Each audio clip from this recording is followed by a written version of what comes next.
Hidden away in a desk drawer lies a small fragment of human bone worn thin by time. It is part of a forearm, light and rigged, its surface dulled and cracked by age.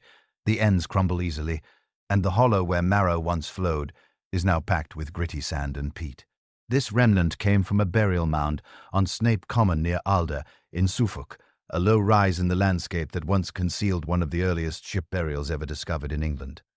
Unearthed in 1862, it belongs to a burial tradition dating back to the earliest Anglo-Saxon period, probably no more than 50 years after the Anglo-Saxons and Duties first settled in Britain around the year 500.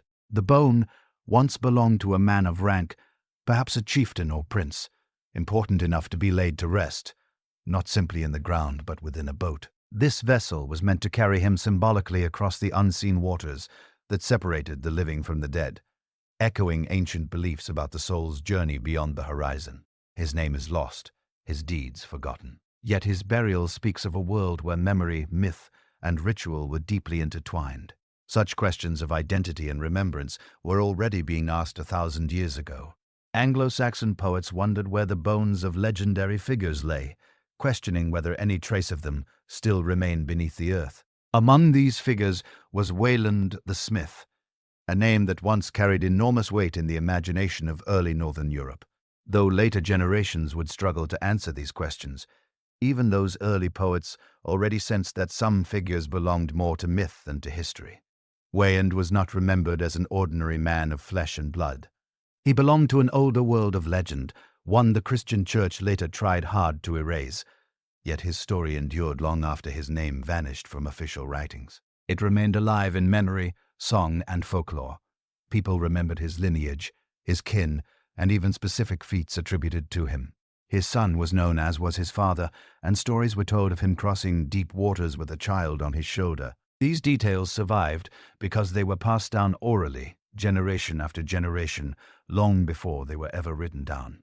Despite centuries of religious change, foreign conquest, and cultural blending, Wayland's story refused to disappear. Even in the time of Chaucer, echoes of these ancient tales remained familiar enough to be referenced casually without explanation.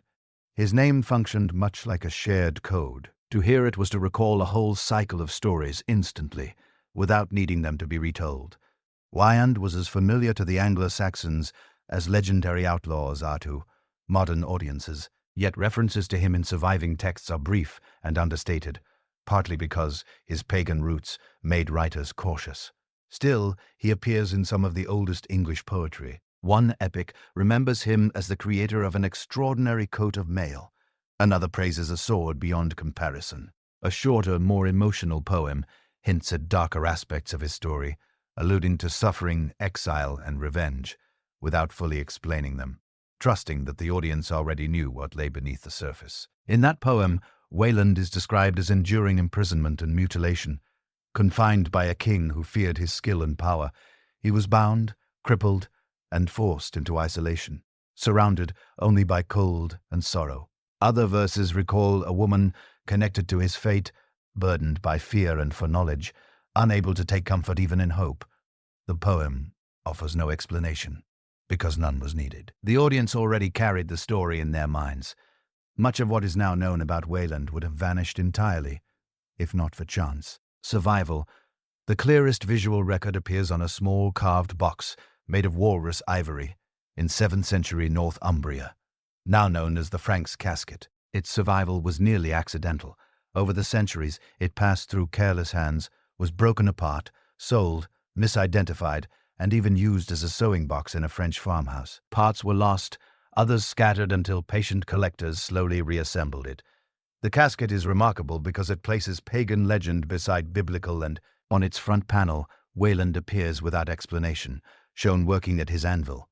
His body is marked by deformity, a visual reminder of his punishment. At his feet lies a headless corpse, and in his hand he grips a severed head with tongs. Nearby stands a woman reaching toward him, while birds hover above, symbols tied to transformation and escape. The scene compresses multiple moments of his story into a single image, assuming the viewer already understands what is being shown. Other panels depict entirely different narratives, Roman history, biblical events, and heroic legends from the north. Together, They reveal a craftsman deeply learned, comfortable drawing from many worlds at once. This was not a simple religious object, but a statement about memory, culture, and storytelling in a time of transition. Without this artifact, without a few fragile manuscripts rescued from fire, neglect, or recycling, Wan's story would be little more than a name. The connections between English and Scandinavian versions of the myth might never have been recognized. It is only because later Norse poems preserved the full narrative that the earlier English hints can now be understood. In the northern version, Wayland appears under a different name, but the core elements remain. He is a master smith, wronged by a king, ND, and betrayed. His story begins with three brothers encountering swan maidens by a lake, women who spin precious thread and carry both beauty and destiny. Love binds them together for a time, but fate pulls the women away, leaving the men scattered and searching. Wayand alone remains, waiting, forging rings and weapons in isolation. His skill draws the attention of a king who captures him while he is away hunting. When Wayand returns, counting his treasures by firelight, he believes his lost love has come back. Instead, he falls into a trap. Bound and helpless, he is brought before the king, accused, robbed of his finest creations, and maimed to prevent escape. The king keeps Wan alive only to exploit his skill, confining him to an island workshop. There, under watch and in pain, the smith begins to plan. What follows is not told directly here, but the shape of the legend is clear. Betrayal answered with cunning, suffering transformed into revenge, and imprisonment ending not in submission but in flight. One story survives because fragments endured. A bone in a burial mound, a carved panel on an ivory box, a damaged poem rescued from a bookbinding. Alone, each tells almost nothing. Together they allow the past to speak, again reminding us how much has already been lost and how much still lies hidden beneath the surface of history. Voland was crippled and left behind on a small island set close to the mainland coast, a place chosen precisely because escape seemed impossible. There, in enforced solitude, he was made to do the one thing his captives still wanted from him: work. Day after day the forge burned, and the sound of iron being shaped carried over the water. No visitor came to that island unless the king permitted it. The smith's world narrowed to firelight, metal, and memory. He thought constantly of what had been taken, the perfectly balanced sword now, hanging at Nidut's side, and the golden ring once given in love, now shining on Bodefield's hand. Sleep became rare. The hammer rose and fell, but the mind behind it never stopped measuring time, waiting for a weakness, building revenge as carefully as any blade. Eventually, that weakness arrived in the form of curiosity. Nid's two young sons slipped away and made their secret journey to the island and the smithy. They demanded to see Voland's treasures, the hidden work that only his hands could produce. Jewels, ornaments, rare crafted pieces that seemed almost magical to those who did not understand skill. They wanted keys, chests opened, proof that the legendary craftsman truly possessed wonders beyond ordinary men. Voland met them with calm and then with an offer designed to sound generous. "Return tomorrow," he said, "alone, and speak to no one of this visit." If they kept the secret, they would be given more than a glimpse. They would be given everything. They came back exactly as he wanted. The island that had been his prison became their trap. What happened next was brutal, precise, and final.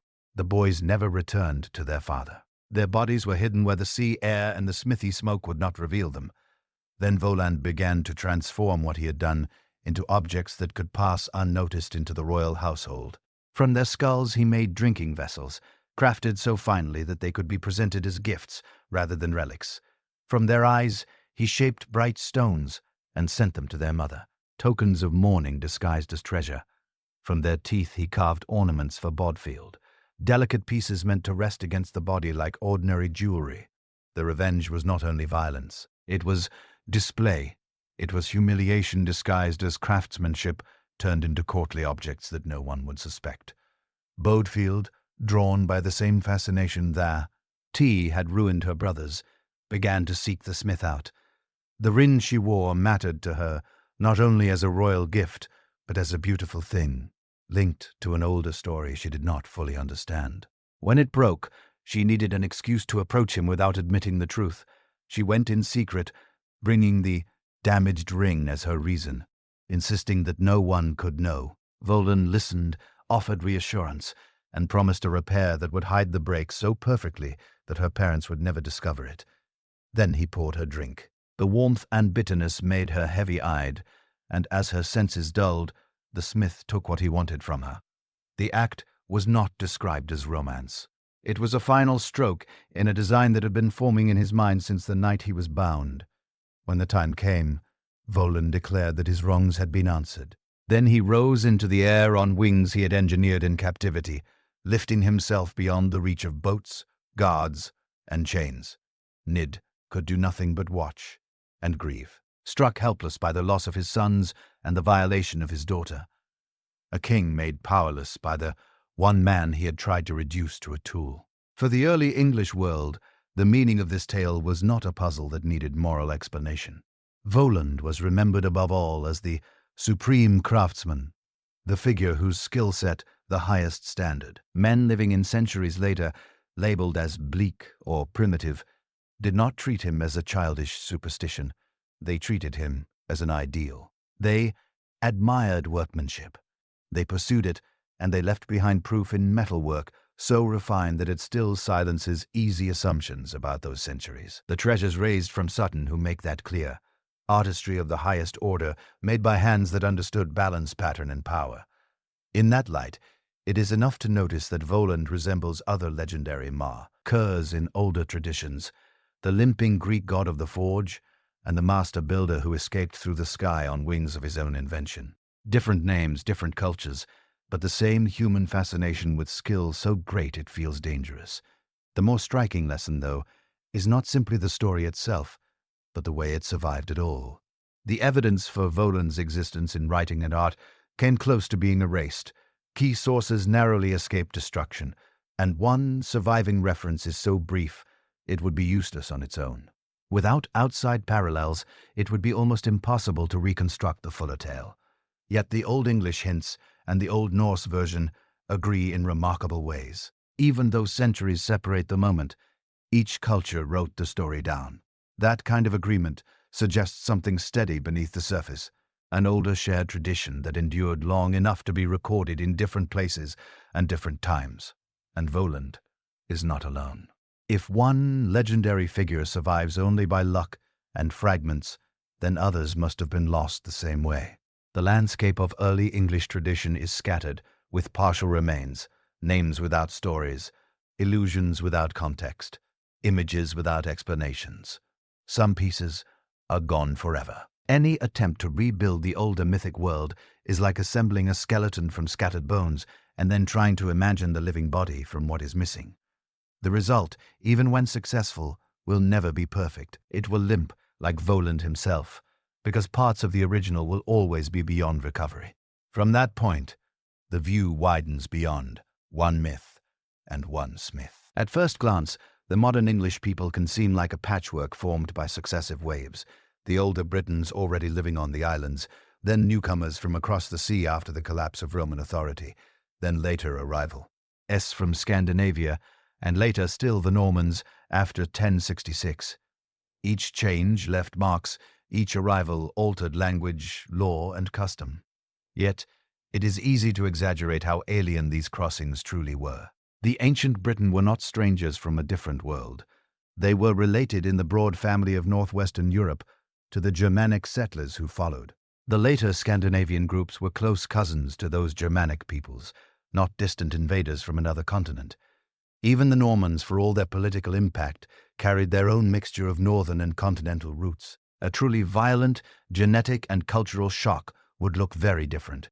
Imagine an invasion not from nearby shores, but from a far-off world with entirely different traditions and languages. Imagine an England where the skyline held buildings shaped by an unfamiliar architectural logic, where the public symbols and sacred art belonged to a cultural system that had never before touched the island. Physical appearance would shift dramatically over generations, and so would the imagination itself.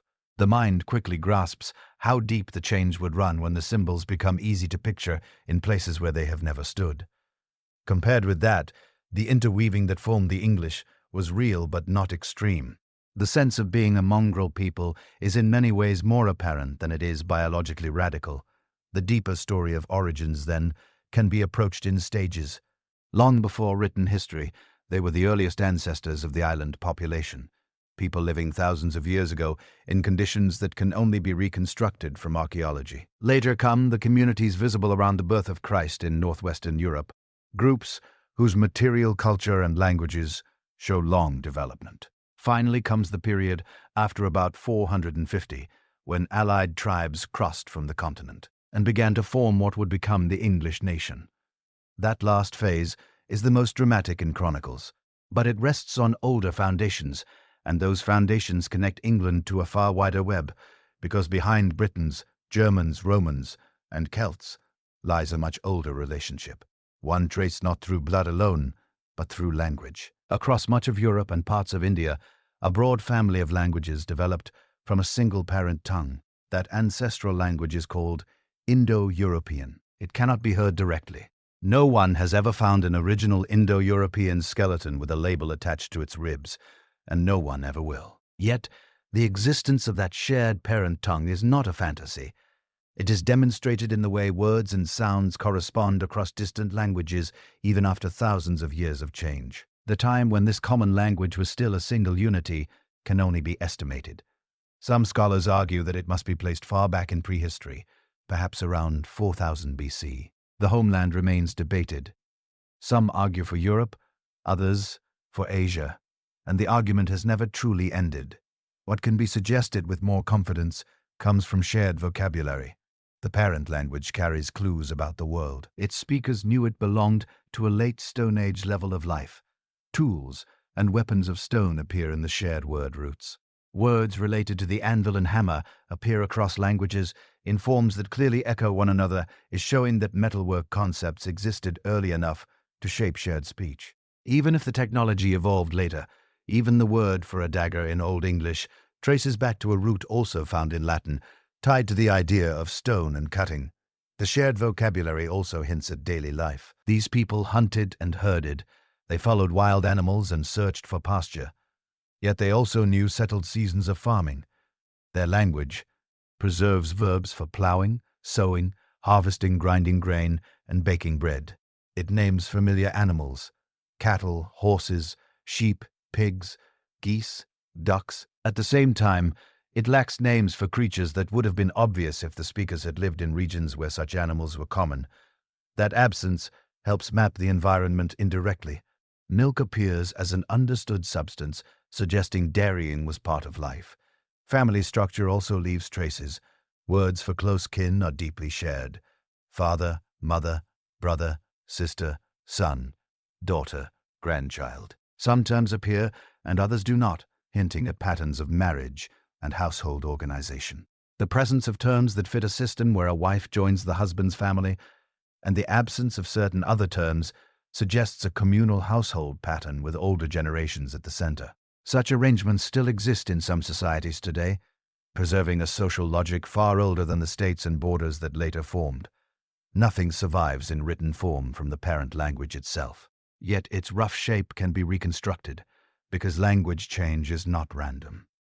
Sound shifts follow patterns. A major early split divided the Indo-European family into two broad pronunciation groups.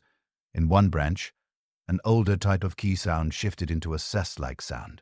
In the other, it remained a hard K. This difference became a diagnostic marker, showing how languages drifted apart. Later, among the ancestors of Germanic languages, another shift turned certain K sounds into H sounds in specific conditions. That is why related words can appear with striking differences that still point back to a single root. It is not mysterious, it is the result of regular transformation over time. These divisions do not map neatly onto simple East and West geography as once assumed. Discoveries and linguistic evidence show that hard K languages existed far to the east, and the supposed boundaries blur under closer inspection. Yet the divisions still help estimate when the original unity broke apart. By around 1500 BC, Indo-European peoples had clearly dispersed widely.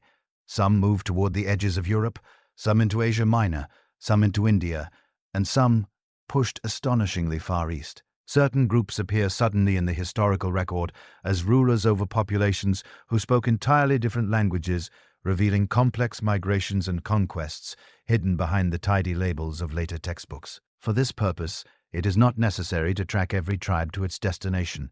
What matters is the cultural affinity that connects many peoples who later seem separate: Hindus, Greeks, Romans, Celts, and the northern groups that produced the ancestors of English speakers.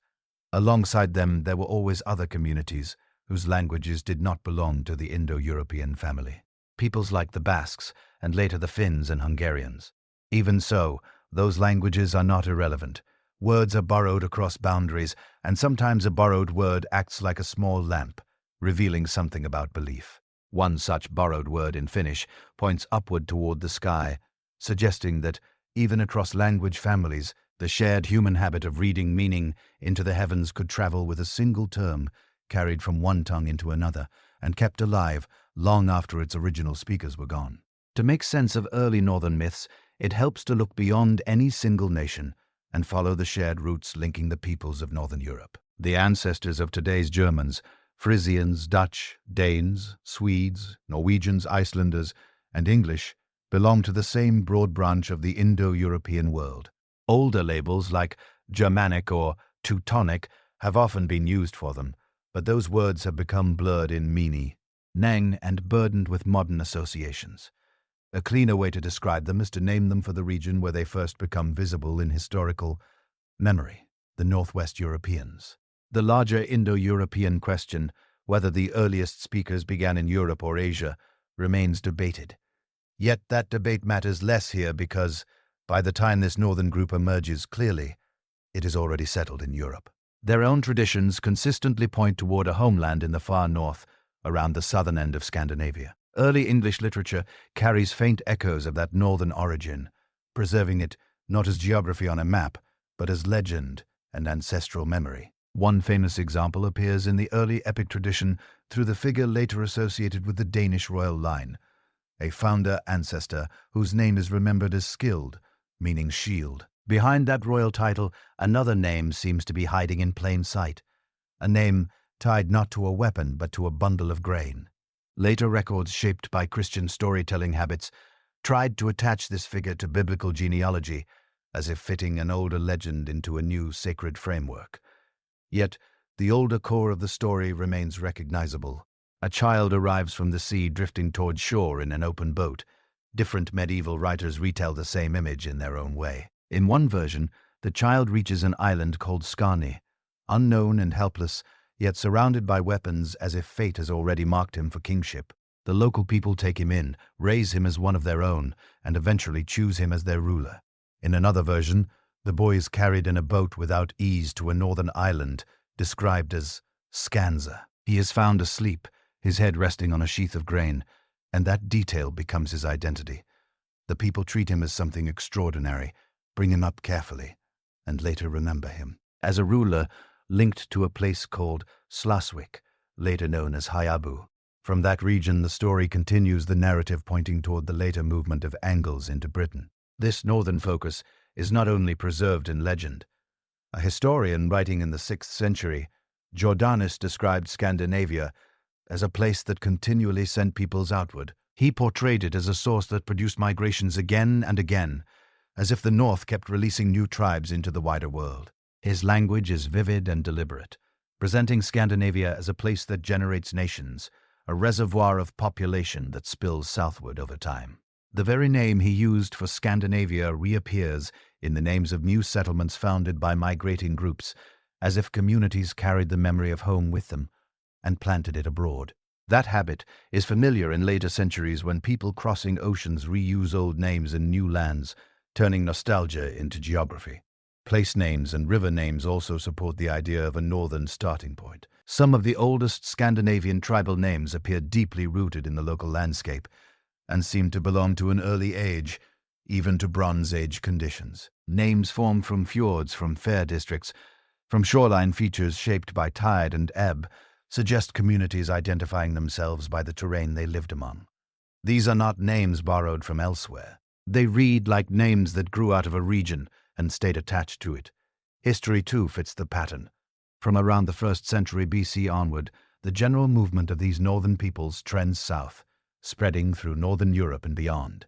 Later centuries repeat the same outward motion in different forms, reaching into France and Spain, along the coasts of North Africa, into southern Italy, across Eastern Europe, toward Russia and the shores of the Black Sea, and of course westward to the islands of Britain. Over a long span the direction is consistent, north to south, outward from Scandinavia into the wider world, sometimes as settlement, sometimes as raiding, sometimes as conquest. When these settlers reached Britain, the land they encountered was not an empty stage.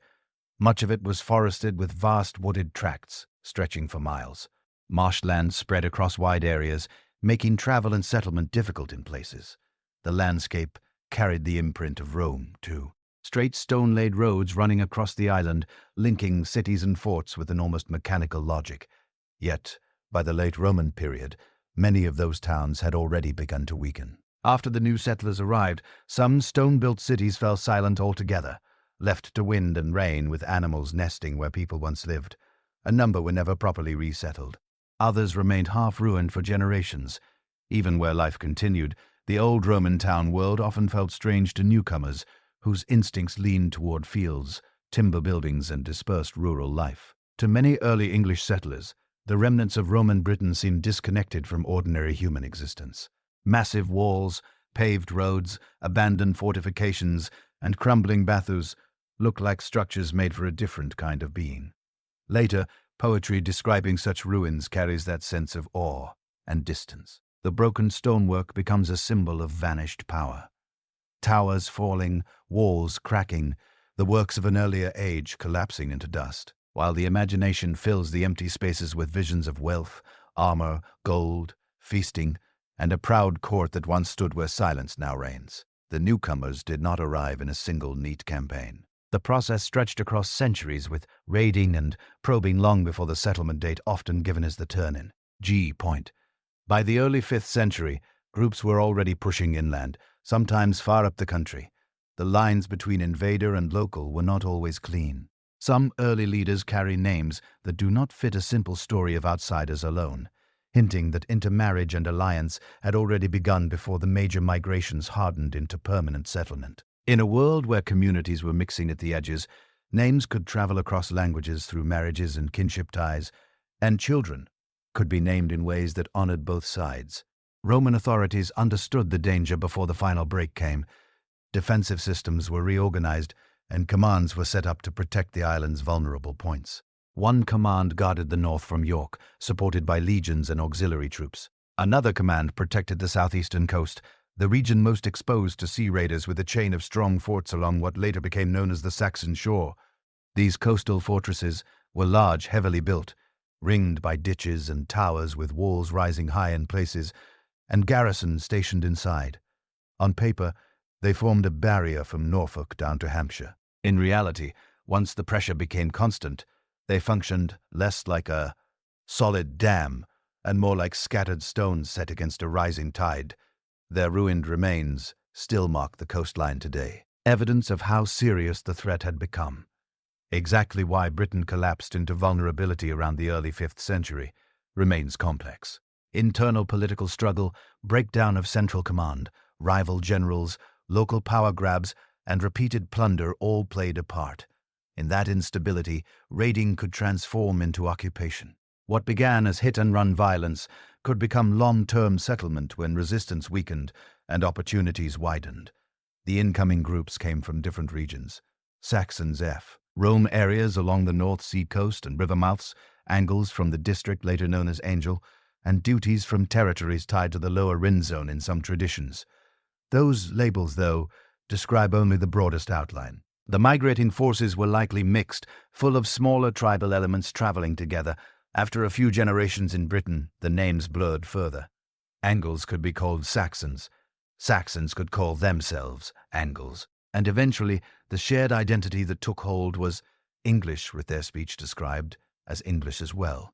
Modern historians often emphasize that this takeover did not unfold like a planned military operation with clear lines, fortified bridgeheads, and measured advances. It was more like a gradual pushing in, settlements spreading where land was open, where towns were failing, where villas had already declined, and where the old system had lost its labor and structure. Some scholars have argued that the new arrivals mixed quickly and deeply with the local population, forming hybrid communities within a generation or two, and that material culture changed as a result.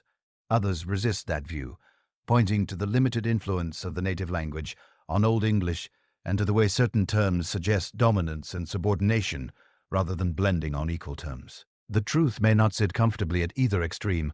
What can be said safely is that the reality varied by region and decade, shifting with local conditions and power balances. What remains clear is that early English identity did not cut itself off from the continent. For generations, attention and memory stayed oriented toward Northern Europe. The earliest heroic stories set their action overseas, among figures whose homes and battles belonged to Denmark, Sweden, and lands farther east. That continuing sense of origin endured so strongly that even before Christianity fully settled across England, missionaries were being sent back across the sea to convert relatives. The language used in such correspondence reveals how these bonds were imagined. Kinship framed as shared blood and shared bone, a single people divided by water, but still connected by ancestry. That persistence of memory matters. It shows how resilient ideas can be and how strongly communities cling to inherited stories when they are forced into new environments. Migration rarely happens because life is comfortable. It happens because something pushes people out. Whatever pressures drove those settlers from the continent, the crossing itself was harsh and uncertain. They came in open boats overloaded with the tools of survival and the small objects that made a household feel whole: pots, bowls, buckets bound with metal, and the essential heavy equipment of farming. Livestock had to come too, because these were not armies living off supply trains. They were moving communities. Pigs and sheep were carried and tethered. Poultry was kept close. Anything that could be preserved was brought along because the new land offered no guarantee. On arrival, settlement often began in small clusters. The earliest homes were simple, sometimes partially sunken into the ground, practical against wind and cold. Excavations have uncovered the remains of daily life on those floors: broken pottery, ash, animal bones, and, occasionally, the body of a dog left where it fell. These were not grand halls. These were the structures of ordinary people. Yet the elite lived differently, and the poems described their timber halls with pride, great buildings of feasting and ceremony. Archaeology has begun to confirm that such halls were real. A major site, excavated in the 20th century, revealed an early aristocratic complex with multiple enormous halls, some nearly 100 feet long, and another building, G, that appears to have served religious purposes. Clothing was made at home from coarse-woven cloth, though finer textiles existed for those who could afford them. Footwear was practical rather than heavy, suited to earth tracks rather than stone pavements. Adult men commonly carried weapons as a normal part of life: the long spear, the knife worn at the belt, and for a smaller number the long iron sword. Shields were widespread, wooden circles reinforced with iron at the center to protect the hand. Women often wore brews, sometimes paired or even tripled, with strands of glass and amber beads hung between them. From belts hung everyday tools and personal items, small rings, knives, fire-making gear, and distinctive fittings that appear again and again in graves. Alongside all these physical belongings came something less visible but just as enduring: the furniture of the mind.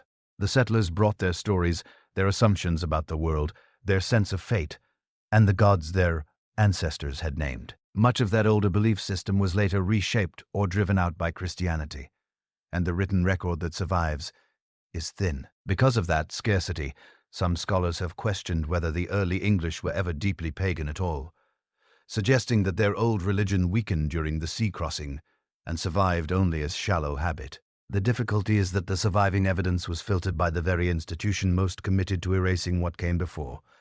The timeline is fast. Settlement around the mid-century, the arrival of Christian missionaries at the end of the 6th, and the completion of conversion. A person living at the time of the major church decisions in the 7th century could easily have known an older relative who had lived and died under the old gods.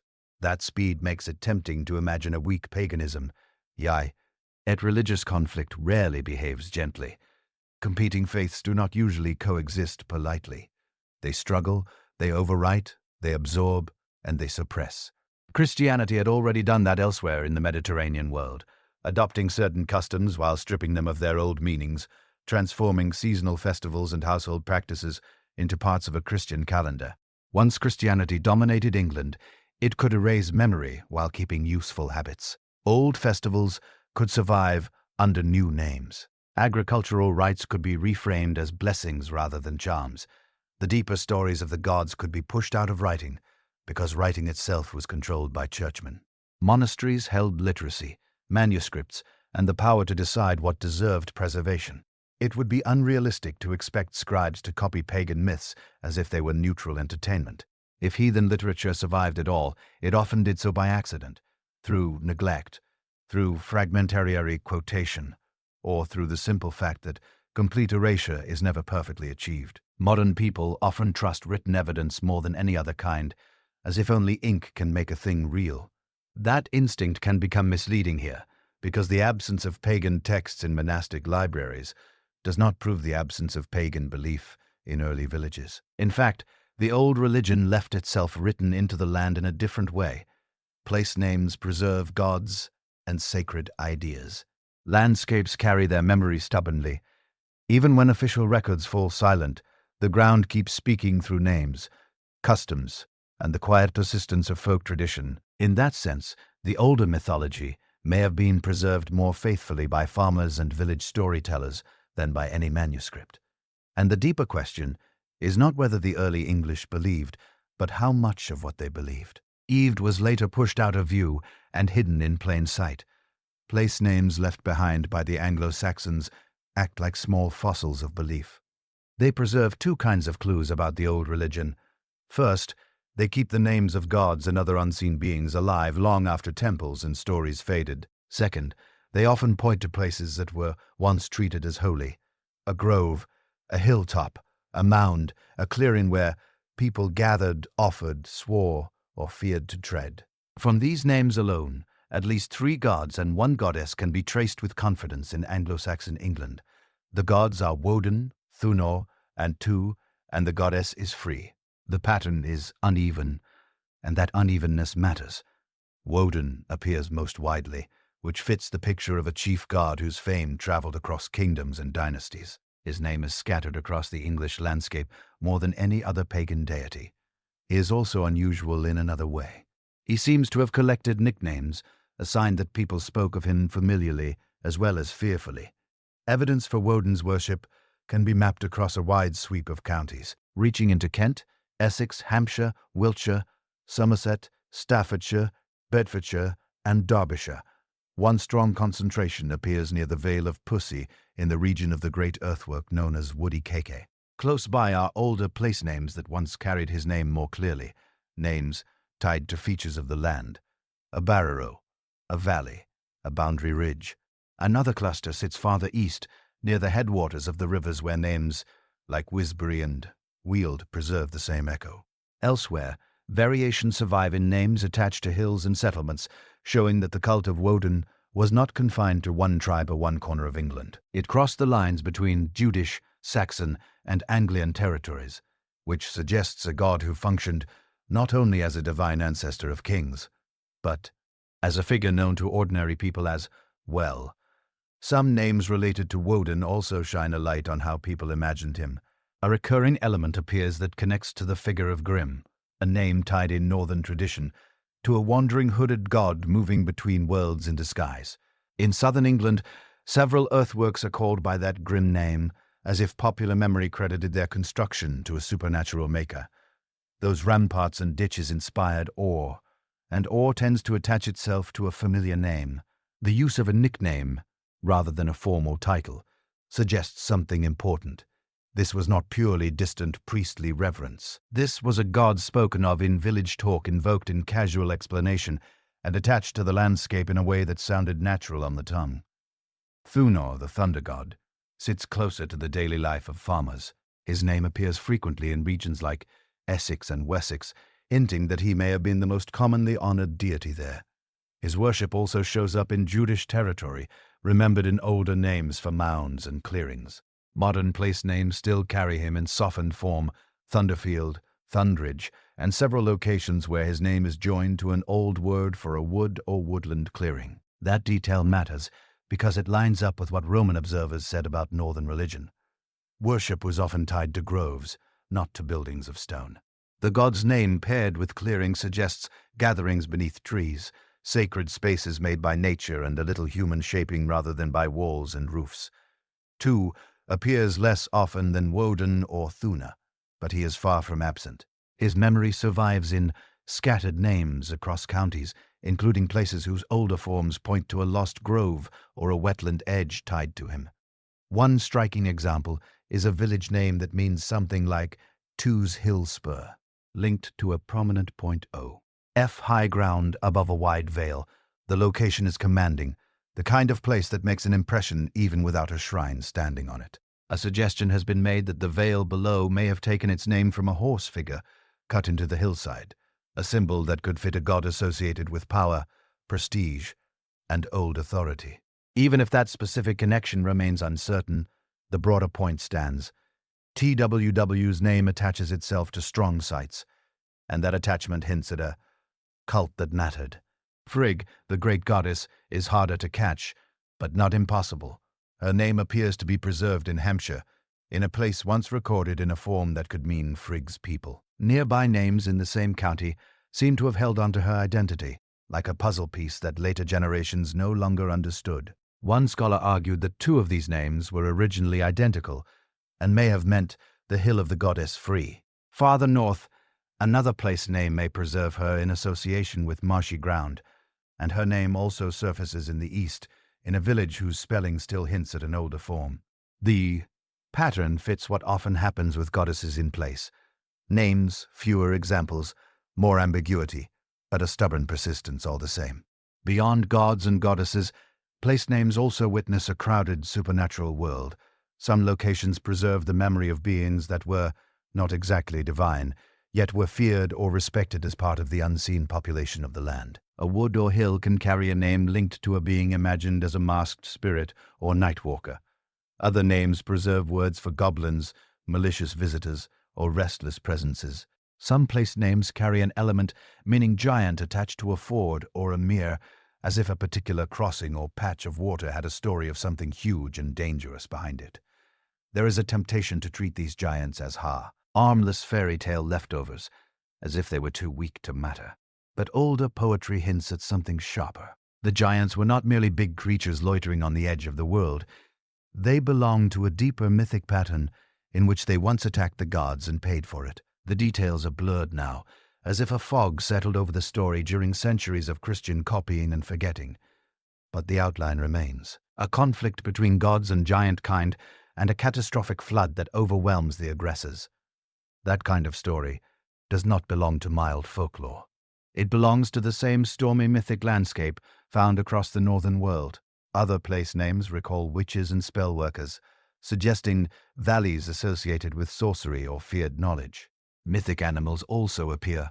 A pool can preserve a word for a water monster, a reminder that deep water was not only dangerous in a practical sense, but haunted in imagination too. A mound can preserve a word for a dragon, binding a burial place to the idea of a serpent thing coiled around, treasure, or death.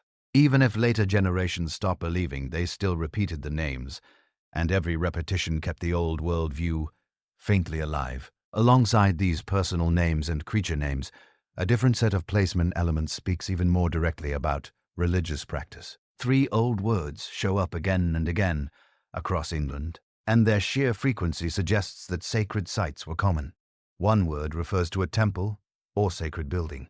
Another points to a hill sanctuary, a raised place set apart.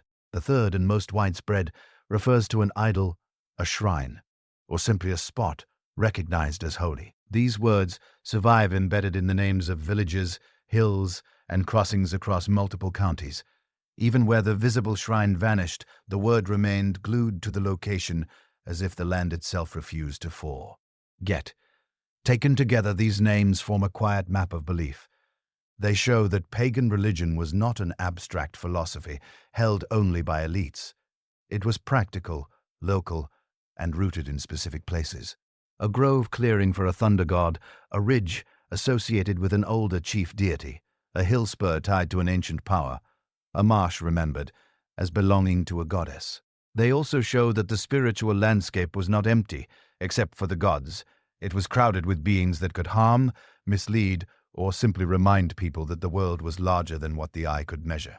Old northern societies often allowed religious authority and worldly leadership to overlap.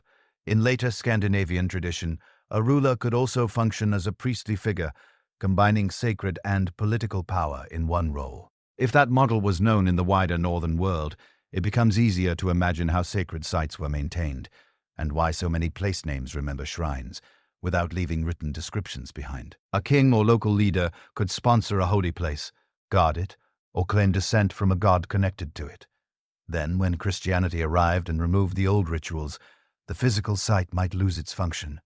But the name would persist, because the name was useful for directions, boundaries, and everyday speech. Across England, old place names do more than label the land.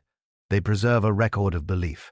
Some names still carry the memory of gods and spirits. Others point to what used to be sacred ground, a mound, a clearing, a hilltop, sanctuary, a shrine that once drew people in for vows, offerings, and seasonal rites. In a few cases, the clues are unusually direct.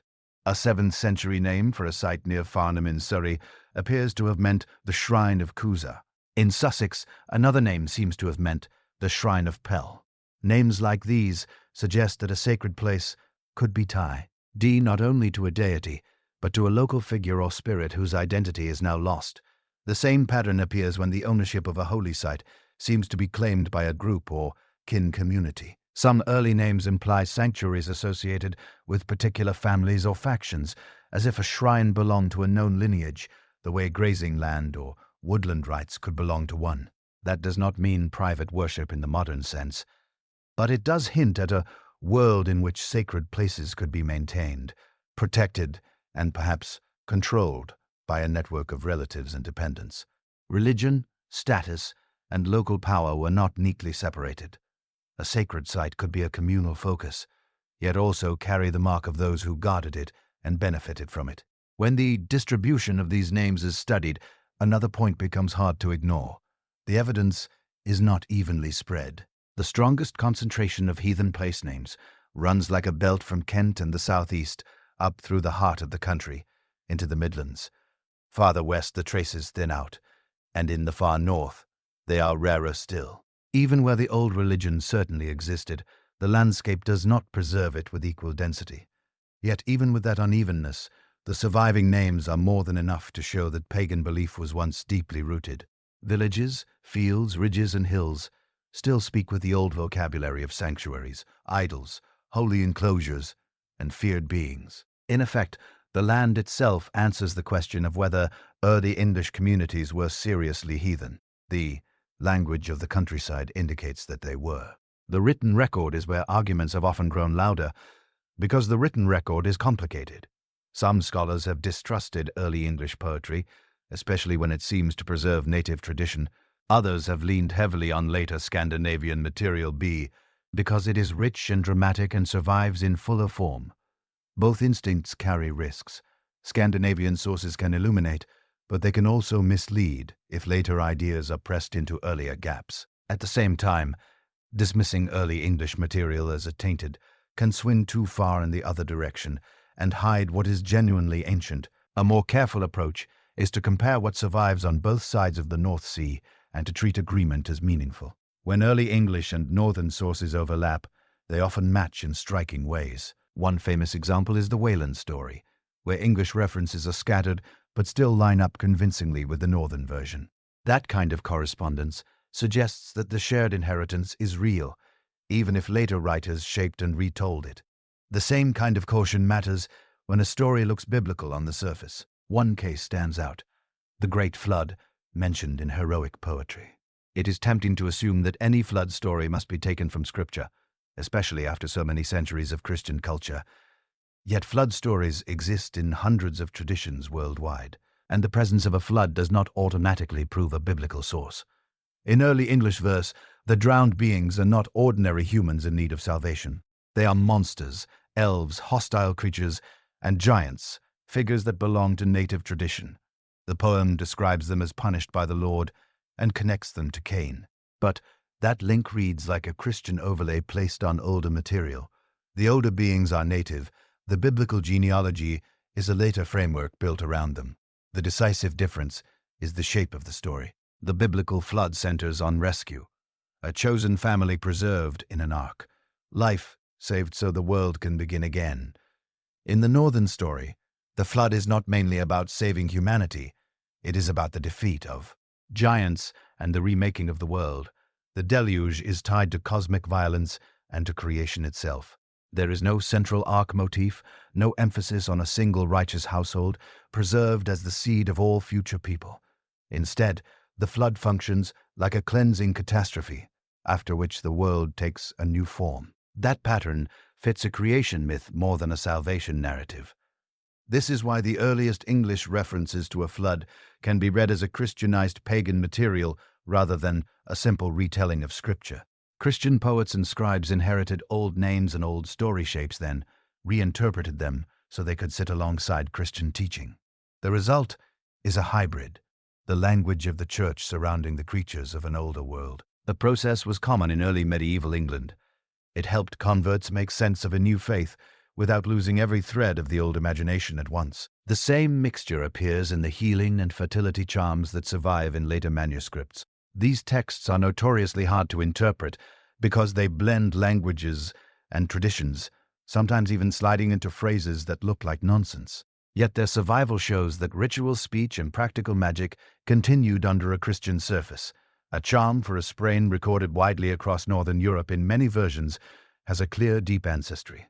In one form, a sacred rider heals an injured animal with the repeated binding of bone to bone, sinewy to sinewy, blood to blood. In an older continental form, the healing is performed by pagan figures, and the same binding phrases appear with remarkable similarity. Even farther away, parallels exist in ancient Indo-European traditions, suggesting that the core pattern is older than Christianity and older than any single set of named gods. These charms also preserve a religious layer that seems even more ancient than worship. Of personal deities, some rites point toward reverence for the sun, the moon, and the earth as powers in themselves. A field fertility ritual includes words directed towards the east and spoken repeatedly with formal gestures, followed by an invocation of the earth as the mother of people. It then prescribes an offering placed beneath the first furrow of the plough, a small loaf prepared with milk and blessed water. Whatever Christian language later Copas added, the underlying logic is agricultural and elemental. The rite treats the land as a living partner in survival. The earth is not simply soil. It is a force that can be greeted, appealed to, and asked to become fruitful. Moonlin timing appears in other remedies as well, where healing actions are to be carried out during a certain phase of the moon. Such instructions belong to a worldview in which nature is not background scenery, but an active system of signs and power. Later law codes explicitly condemned worship of the sun and moon, as well as fire, water, wells, stones, and trees. Those prohibitions matter because they show what had to be fought. Bans are rarely written against practices that do not exist. Written evidence for temples and idols also survives. And here the record becomes unusually clear. Christian leaders advise missionaries not to destroy pagan temples outright, but to cleanse them, transform them, and reuse them. The logic was practical. If people saw familiar sacred places still standing, they might more easily shift allegiance from old gods to the new faith. That advice assumes temples existed as recognizable structures. Another source preserves a memory of a king who maintained a single building with two altars trying to serve both Christ and the old gods at once. Other letters speak openly about idol images, shaped like humans made of ordinary materials by local craftsmen, yet treated as div, in. These are not vague hints. They show that some communities had shrines with images, and that Christian writers saw those images as a direct rival. As Christianity gained ground, rulers issued laws aimed at suppressing heathen practice. Those laws list what was forbidden: worship of idols, the sun and moon, fire and flood, wells and stones, trees and groves, and the use of sorcery. The list reads like a map of the old sacred world. Wells and stones appear beside heavenly bodies. Forest and water sit beside ritual killing.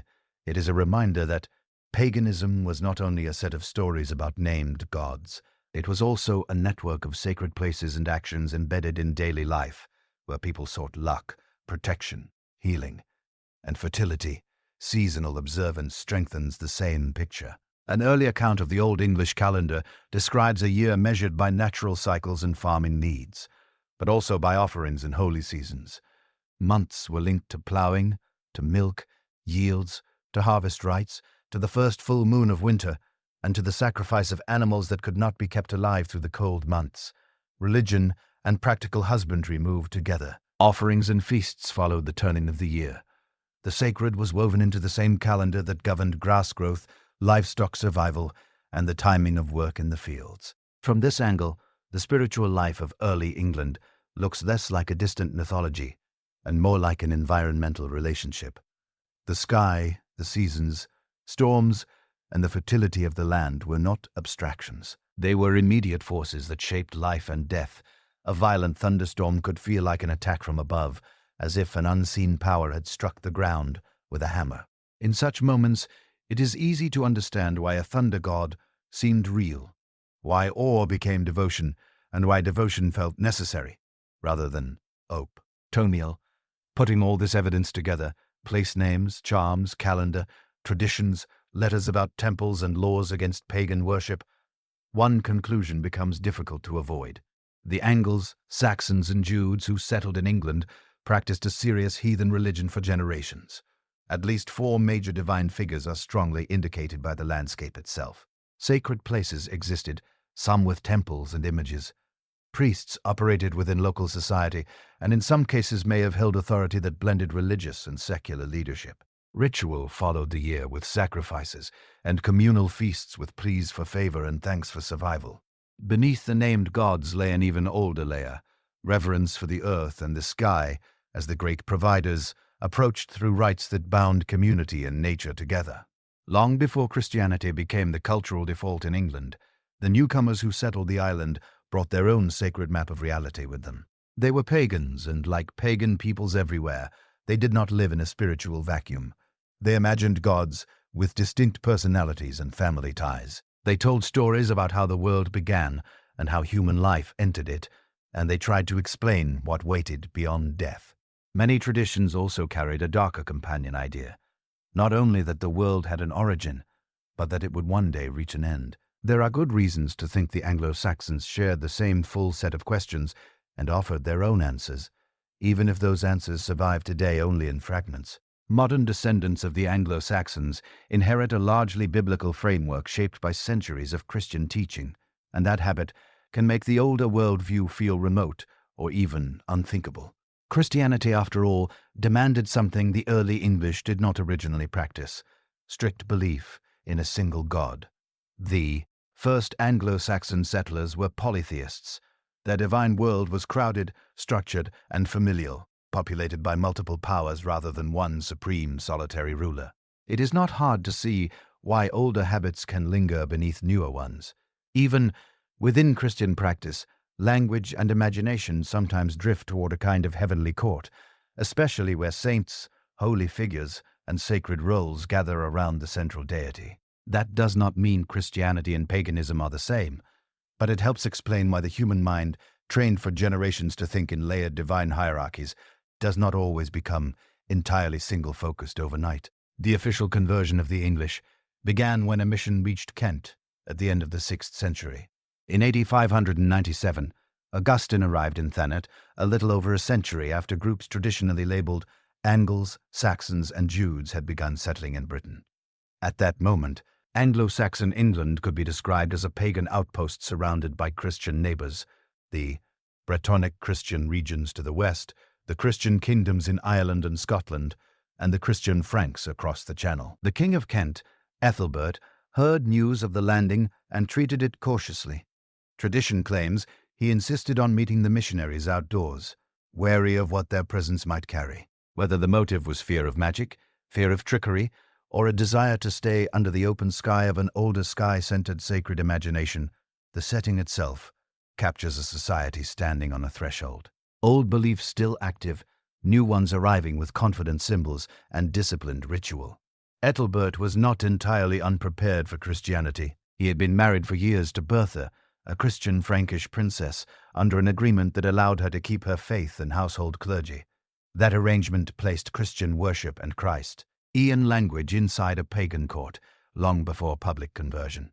When Augustine's party finally met the king, the encounter unfolded with ceremony, singing a raised cross and an image of Christ carried as a focal point. The missionaries had expected hostility. Earlier reports had painted the English as fierce and alien, and Augustine himself had once hesitated, nearly turning back. Yet the first decisive political response in Kent was not violent rejection, but cautious permission, supplies, a base in Canterbury, and leave to preach. The king eventually accepted baptism, and mass baptisms followed. Figures in later tradition rise into the tens of thousands within a year, numbers that may reflect triumphal reporting as much as exact counting, but still point to the speed of visible change. From Kent, Christianity moved outward into other kingdoms, North, Umbria, Mercia, Wessex, advancing unevenly, sometimes stalling, sometimes reversing. Powerful rulers could relapse into older practices. Court politics and regional alliances could pull belief in different directions. Still, by the time of the Senate of Whitby in AD 664, the broad claim that the English were Christian had become plausible on a national scale. Yet, conversion did not simply replace one set of ideas with another. It also changed the machinery that carried culture. In the pagan period, society was bound by rigid roles with duties understood as part of fate and custom. After conversion, a new professional class gained authority. Priests and bishops trained in words, doctrine, and written transmission. With them came a new economy of knowledge, books. For centuries, literacy, copying, and formal learning were tied closely to church institutions. That shift mattered because the older English had their own thriving tradition of spoken art. Their poems and stories were shaped for memory, patterned, alliterative, musical. Skilled performers, scops and wandering singers could hold astonishing amounts of material in their heads and reshape it creatively in performance. In that world, poetry was not a rare luxury. It was a core technology for preserving lore, history, genealogy, and myth. Modern societies, saturated with print and screens, can struggle to imagine how strong trained memory can be when it is the primary archive. In early England, the ability to write could seem almost supernatural because writing meant carving symbols, often runes into wood, stone, bone, or metal. But the absence of widespread writing did not mean the absence of complex thought. Stories, legal formulas, and genealogies could travel through generations by voice, often set into rhythm to give memory a structure to grip. Poets held a special status because they were an exception to the normal rule of fixed trades. In a hall at a feast, a harp could pass from hand to hand, and it could be a private embarrassment to refuse a turn because no song came to mind. Kings and nobles sang, as well as commoners. Skill with words signaled standing just as surely as skill with weapons. This is one reason the old mythology did not vanish cleanly when Christian teachers tried to stamp it out. Clerics could control what was copied into books, but they could not easily erase what lived in performance, rumor, proverb, and half-remembered tale. Over time, a common pattern appeared. Stories of gods and heroes survived, but the gods themselves were pushed out of respectable writing. In the new Christian framing, old deities could be recast as demonic forces or dangerous illusions.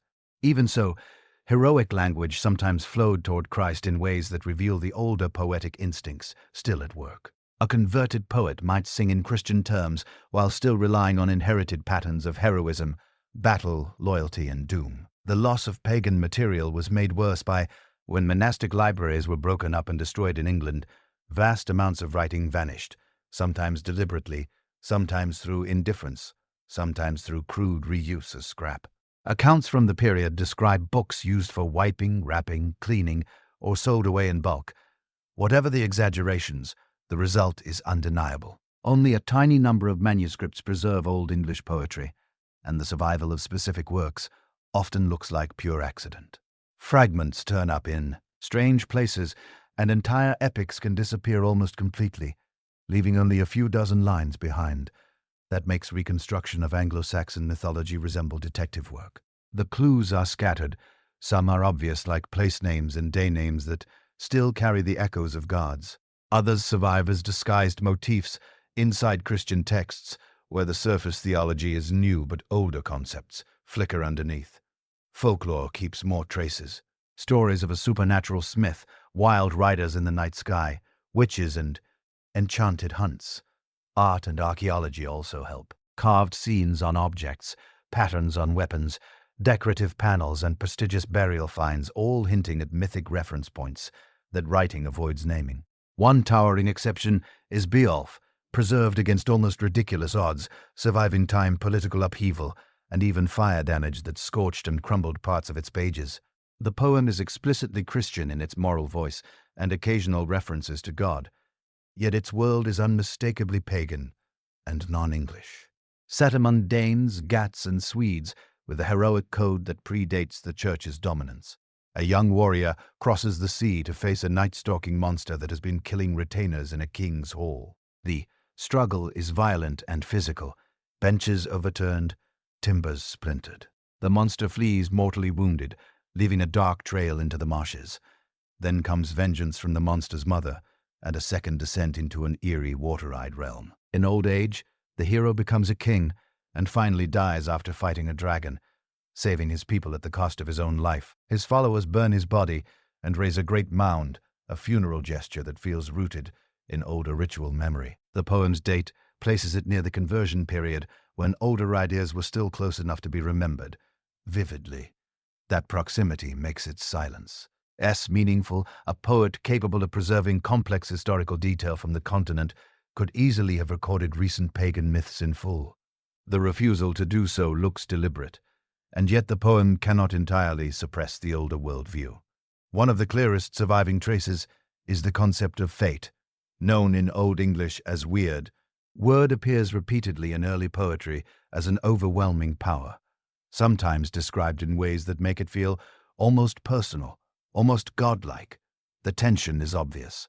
Christianity insists on a single omnipotent God. Yet older lines sometimes sound as if fate stands above everything, even above gods. During the transition, texts can carry both claims at once, an unstable balance that cannot last forever. Over time, the Christian solution becomes predictable. Fate is reinterpreted as a providence absorbed into God's will, or reduced to a harmless word for what happens. But earlier material suggests that weird once meant something stronger, older, and darker. Language offers a clue.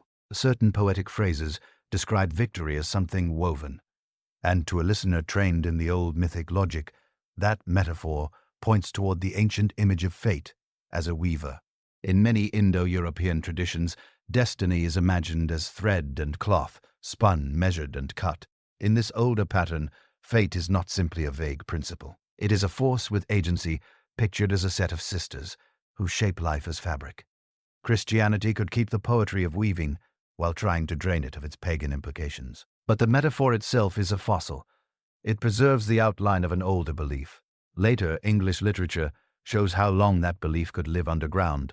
In early modern drama, weird sisters stand at the edge of history, predicting and steering events surrounded by darkness and storm. Their name links back to older forms of weird, and their role echoes the ancient fates of broader Indo-European tradition. Northern mythology preserves the pattern more openly. Three sisters associated with time and destiny, connected to a sacred tree and a well, maintaining the world's order through ritual care. Classical sources carry comparable figures as well.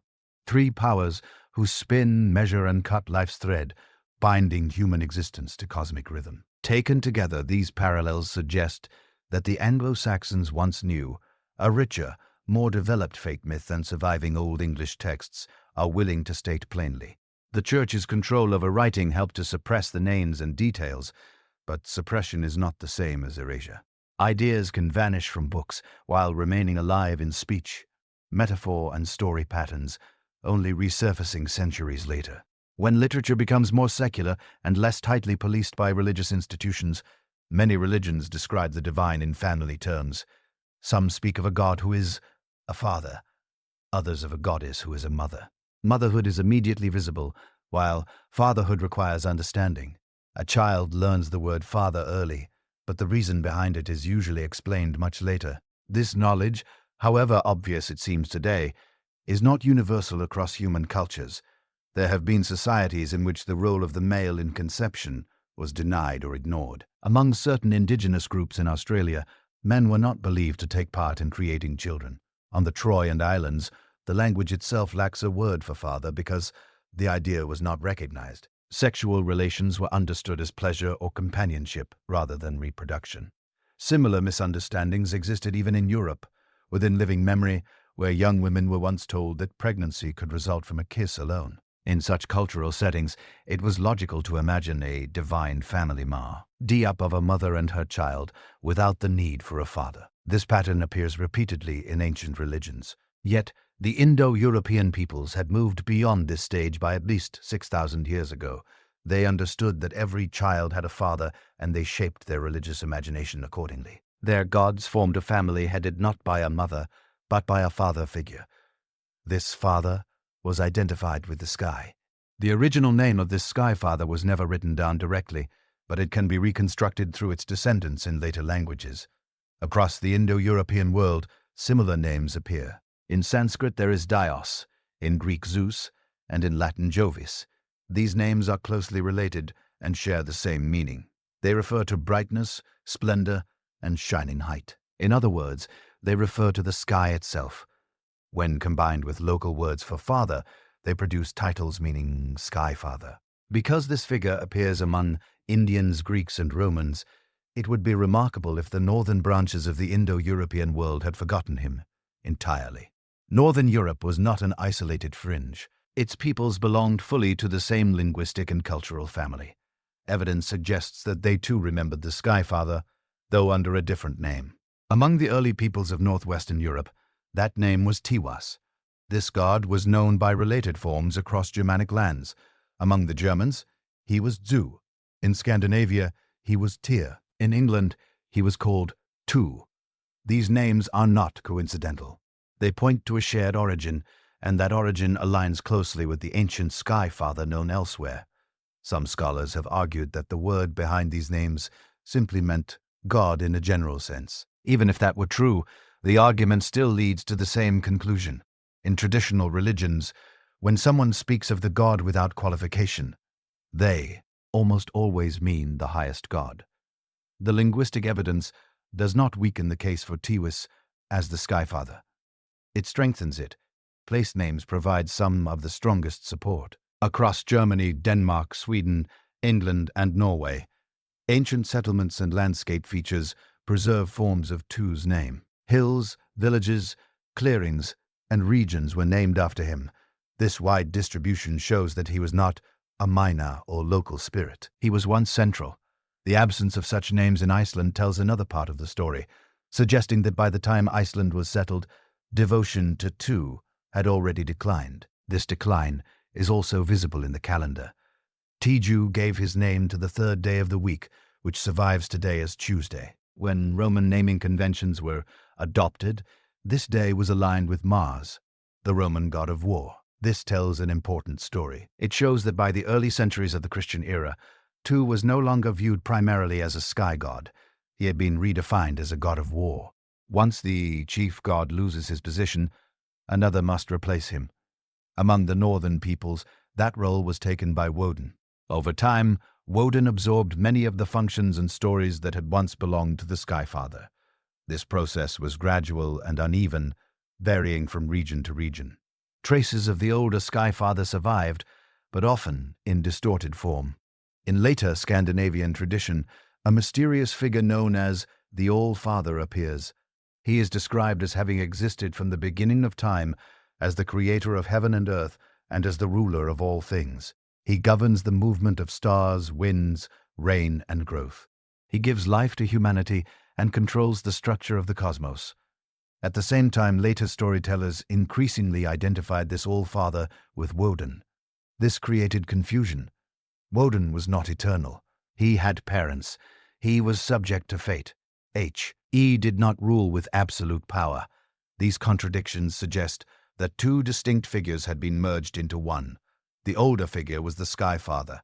The newer figure was the god who, stories preserved in northern myth, still carry fragments of the older worldview. Tales of night and day traveling across the sky, in chariots driven by horses whose breath forms dew, and whose shining manes light the world, belong to a very ancient tradition. These stories are not unique to Scandinavia. Similar images appear in Greek, Roman, and Indian myth. Archaeology confirms this continuity. A Bronze Age sun chariot found in Denmark shows the sun carried across the heavens by a horse exactly as described in later stories. Other myths speak of the sun and moon being chased by wolves, threatened with destruction. In later northern tradition, this becomes part of a dramatic vision of the end of the world. Yet the core image is much older. It reflects the daily disappearance of the sun and its return, explained through mythic struggle rather than astronomy. The Sky Father appears again in stories of sacrifice and loss. In one myth, a god gives up an eye in exchange for wisdom. This image reflects the setting sun swallowed by darkness, only to return renewed. The language of myth transforms natural cycles into acts of divine drama. These ideas did not vanish entirely when Christianity arrived.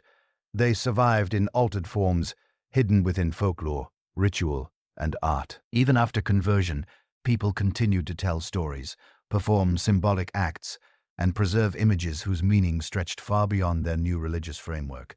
One striking example comes from early medieval England, where a great ship burial was uncovered beneath a mound overlooking a river. The vessel itself had long decayed, but its outline remained in the soil. Inside were weapons, treasures, ceremonial objects, and a helmet decorated with powerful imagery. Among these decorations were figures that appear to show a human form being swallowed by animals resembling wolves. Such imagery closely parallels northern myths of a god consumed by a monster. Official interpretations have sometimes explained these designs as borrowed Christian symbols, but the resemblance to Scandinavian art and older mythic themes is too close to ignore. These images point toward a shared tradition reshaped over centuries, but never fully erased. The ship burial also echoes descriptions found in early heroic poetry, where kings are sent to the sea accompanied by treasures, weapons, and symbols of authority. The similarity between archaeology and poetry suggests that these were not abstract stories but lived traditions. As the old Sky Father faded from prominence, Woden rose to dominance. Unlike the distant sky god, Woden was imagined as a wanderer, a figure who moved through the human world. He was associated with gallows, battlefields, crossroads, and the restless dead. He was seen as a leader of spirits, guiding lost souls across the sky in a wild procession. This belief survived well into the Christian period, reinterpreted but never entirely suppressed. Tales of ghostly hunts, spectral riders, and howling hounds persisted in folklore across England and beyond.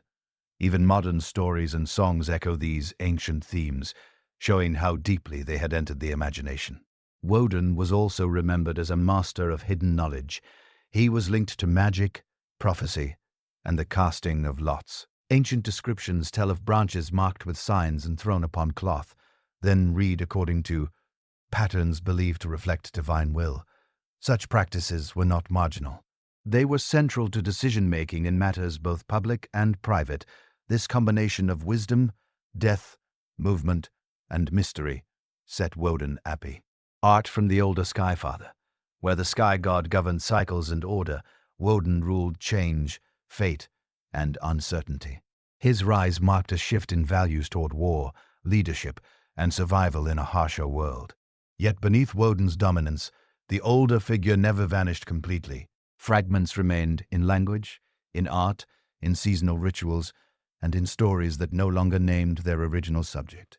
The swallowing of the sun, the binding of monsters, the loss and recovery of divine power, all point back to an earlier vision of the cosmos. What survives today is not a complete system, but a layered one. Beneath the surface of later myth and Christian reinterpretation lies an older structure shaped by Indo-European ideas of sky, fatherhood, fate, and renewal. Through careful comparison of language, story, and material remains that structure can still be glimpsed. The transformation of the Sky Father into a war god and his eventual replacement by a wandering god of wisdom and death reflects not only religious change, but social change as society shifted toward conflict and expansion. Their gods changed with them. The heavens remained, but attention turned from the sky itself to the forces believed to move unseen through the world below. The origins of the runic symbols no longer belong to the realm of speculation. Their earliest history has become increasingly clear. The peoples of northern Europe did not invent these signs in isolation. They received them through contact with the cultures of northern Italy. And from the very beginning, their purpose was not practical writing. Runes were born as instruments of magic. They were used to seek knowledge hidden from ordinary sight, to cast lots, to shape fate, and to communicate with unseen powers. Literacy came later. Divination came first. Among the gods of the northern world, one figure stands closer to the runes than any other. That figure is Woden. The connection is not a late invention or a poetic flourish. It appears firmly rooted in the earliest evidence available. In Old English tradition, the 9 herbs charm speaks of sacred twigs, fragments of wood carved with signs and endowed with power. These were not decorative marks. They were runes. In northern tradition, the same god appears under the name Odin, explicitly described as the discoverer of these symbols. In both worlds, separated by sea and centuries, the same idea remains unchanged. Woden is the god who gains wisdom through sacrifice and gives that wisdom to humankind. This association between Woden and knowledge is not the result of later embellishment. It belongs to the core of his character. Old English verse preserves a vision of a god who hangs upon the tree of chaos, shaping herbs and setting them into the structure of the worlds so that both rich and poor might be aided. In northern poetry, the image is even starker. Odin speaks in his own voice, describing how he hung for 9 nights upon the wind-swept tree, wounded by a blade, starving and thirsting, offering himself to himself. No bread was given, no drink was offered. Only through suffering did he glimpse the runes. When he seized them, he fell back to the ground, transformed by what he had learned. Whether this image of divine self-sacrifice developed independently or was later reshaped under the influence of Christian stories is difficult to determine. What can be said with certainty is that the Old English world already regarded Woden as a god of wisdom long before conversion. Christian writers later attempted to undermine this image by twisting wisdom into deceit and cleverness into trickery. Yet even in their hostility, they preserved older truths. They remembered that sacrifices to Woden were made by hanging, especially at crossroads. They remembered that th itself belonged to his domain. Northern tradition expands this picture dramatically. In the poetic heritage of Scandinavia, Odin becomes lord of the slain. Warriors who die bravely in battle are said to be gathered into his hall Valhalla, a place described with vivid and violent detail. Its roof is made of shields, its beams are spears. Over its gate hangs a wolf watched by an eagle. Every day, Odin chooses those who will fall in battle. When they arrive, they pass through a sacred gate, known only to the dead, and wade through a roaring river of air before entering the hall. Inside, the fallen warriors feast and fight without end. Their meat comes from a magical boar that is slaughtered each night and reborn each morning. Their drink flows from a goat whose udders pour out me. By day they arm themselves and clash in combat. By evening they are healed and sit together in celebration. This image of eternal struggle is powerful, but it does not appear consistently in the earliest sources. In fact, the idea of endless battle seems to have existed separately from the concept of Valhalla, before later traditions fused them together. Over time, these elements merged into a larger and darker vision of cosmic destruction known as Ragnarok. Odin's connection with the dead extends beyond Valhalla. He is accompanied by female figures who choose those destined to die. These beings, later known as Valkyries, appear in different forms across the sources. In later poetry, they resemble noble warrior women serving drink and riding splendid horses. Yet older names reveal a far more terrifying origin. Their titles mean Schreier, Screamer, Raging One. In early skaldic verse, they weave the fabric of war from human entrails, weighting their looms with severed heads and shooting arrows as shuttles. Victory and defeat are not earned. They are assigned. Anglo-Saxon England preserved a darker memory still. The Old English term related to the Valkyrie was not a noble figure, but a fearsome one, equated with the ancient Greek spirits of vengeance. These beings rode noisily across the land, howling and hurling spears, connected not with glory, but with graves. They were witches, death women, companions of slaughter. In charms and poems, they appear as wild forces, barely restrained, closer to demons than heroines. This difference matters. It suggests that the Anglo-Saxon Woden never fully developed into the refined war king of Viking imagination. He was not a ruler seated in golden armor commanding legions of chosen dead. He was a wanderer, one-eyed and hooded, encountered on lonely roads and at gallows. In calm weather he walked the downs, recognizing himself in the bodies of the hanged. In storms he roared through the sky at the head of the wild hunt, leading the restless dead across the clouds. This transformation of Woden did not happen in isolation. He inherited traits from an older god, Tiwis, the ancient skyfather of northwestern Europe. Early evidence suggests that both gods once stood side by side. Roman observers recorded that northern tribes dedicated defeated enemies to both figures at once. Entire armies, their horses, weapons, and possessions were destroyed as offerings. No spoils were kept. Everything was annihilated. Archaeology has given physical form to these accounts. In the bogs of Denmark, bodies have been found preserved for 2,000 years. They were hanged, naked, sometimes wounded, sometimes accompanied by others. These were not criminals, or they were ritual victims. Their deaths align closely with ancient descriptions of sacrificial destruction offered to the gods of death and war. The evidence suggests that Woden was already rising in prominence by the 1st century, challenging the authority of the old Skyfather.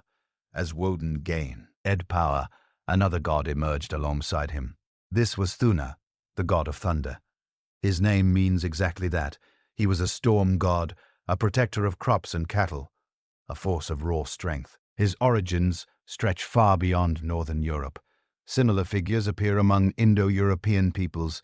From India to Anatolia, the Hindu Indra and the Hittite weather god share his red hair, his thunder weapon, and his role as serpent slayer. In the lands along the Rhine, Saxons came into contact with Celtic worship of a thunderous form of Jupiter. From this contact, Thunor took his name. Over time, he displaced older weather gods and absorbed traits once belonging to the Skyfather himself. The boundaries between sky and storm blurred. Thunor rose as a champion of ordinary people, fighting famine, disease, and chaos. Place names across England preserve his memory. Oaks were sacred to him, often struck by lightning, seen as sites of divine presence. His weapon, imagined as a hammer or axe, echoes ancient symbols found across Europe and the Near East. It was believed to return to his hand after being thrown, leaving destruction behind, but never lost. In Scandinavia, Thunor became Thor. His myths were elaborated, his family expanded, his battles dramatized. He fought the world serpent, the embodiment of chaos in a struggle tied to the renewal of the year. This combat was more than entertainment. It symbolized the defeat of winter and the rebirth of the land. England likely knew versions of this story. A carved stone cross in the north depicts the fishing of the world serpent, suggesting that the myth survived into the Viking Age and was reintroduced by Norse settlers. The story's bones are ancient, even if later poets refined its humor and detail. As Christianity spread, Thunor resisted longer than most gods.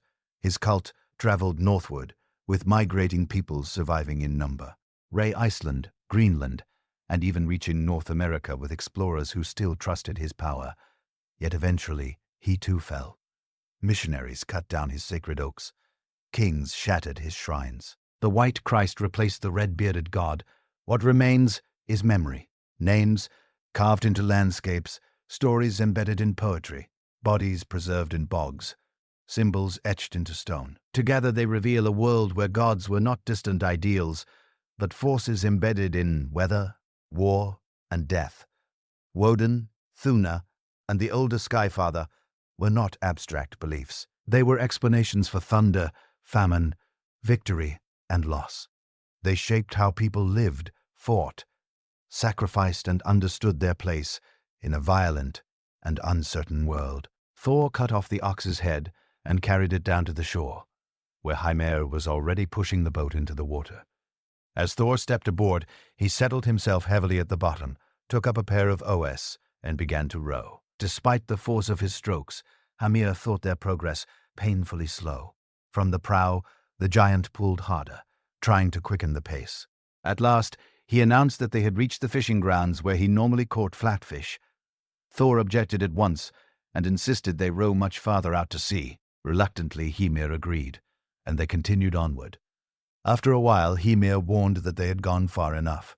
Beyond this point, he said, it was dangerous to linger because of the world's serpent that haunted the deep. Thor ignored the warning and demanded that they row on, a little longer. This time, Hymir yielded without protest. Thor then dropped his oars and prepared his fishing gear. The rod he produced was enormous, and the hook was massive and strong. He fixed the ox's head onto it as bait and cast the line overboard, letting it sink down into the depths. There was an unspoken truth behind Thor's calm. During an earlier encounter, when the world's serpent had been disguised as a cat, Thor had not truly been fooled when he tried to lift it. Loki had turned the moment into mockery, but Thor had never forgotten. Now the serpent swallowed the bait eagerly, but the hook caught fast in its throat. When the creature realized this, it lashed about with such violence that Thor's wrists were scraped raw against the gunwale. Rage surged through the god. He summoned all his strength, braced his feet against the bottom of the boat, and hauled with such force that the serpent was dragged up to the surface. No sight was ever more terrifying. Thor stared down as the world serpent rose from below, glaring back and spewing clouds of venom. At that moment, Hymir lost his nerve. His face drained of color as waves poured into the boat, and the hull creaked under the strain. Thor seized his hammer and raised it high, preparing the killing blow. But Hymir, trembling with fear, fumbled for his knife and hacked through the fishing line. The serpent plunged back into the depths, disappearing beneath the sea.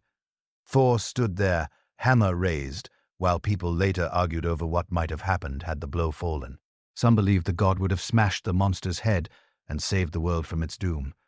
Others believed the serpent was fated to survive, coiled forever at the bottom of the ocean. In fury, Thor turned on Hymir, fixed him with a terrible stare, and hurled him overboard. The last thing Thor saw of the giant was the soles of his feet vanishing beneath the waves. Then Thor waded back to shore. This story offers a clear example of how ancient myth adapts itself to environment. Thor has been reshaped into a figure familiar to coastal peoples, resembling a rugged fisherman from northern seas. The storyteller lingers over practical details: knives, bait, raw hands scraped against wood, grounding the myth in everyday experience. More importantly, the ending itself has been altered. The struggle is left unresolved. In older tradition, Thor and the world serpent meet again in a final and fatal encounter. By the time that version took shape, northern peoples had fully embraced a vision of cosmic destruction. As this worldview hardened, poets reshaped the myth so that both god and monster were doomed. In later retellings, the serpent is slain, but Thor dies as well. Snorri preserves this ending in his account of Ragnarok, the final collapse of the divine order. Yet even as he tells it, he unknowingly preserves much older elements. He records, for example, that the ox Thor used as bait bore the name Heavenspringer, a name filled with sky symbolism. Elsewhere, he mentions a figure called Cloud Calf and notes with odd specificity that this creature lost control in fear. Evidence suggests that earlier English tradition preserved the myth in its older form, with Thor as the victor. A scene carved on several stone crosses from northern England appears to reflect another episode from the same mythic cycle. These crosses, carved from the same stone and likely produced by the same workshop shortly after the year 1000, all display a curious scene. Within a circular frame, one figure bends forward with its head resting in the lap of another. The central figure raises a staff and touches the bowed head, while a third figure looks on. This scene can be interpreted as the moment following Thor's battle with the stone giant Hrungnir. During that fight, a fragment of the giant's wet stone lodged in Thor's skull. A wise woman named Grower attempted to remove it through enchantment. The staff held by the central figure resembles the emblem of a seer, suggesting that this carving preserves the memory of that healing attempt. Snorri's version of the story unfolds with vivid drama. Odin, riding his 8-legged horse, drew the attention of Hrungnir when light flashed from his golden helmet. A race followed between their mounts, ending with both leaping over the walls of the god's stronghold.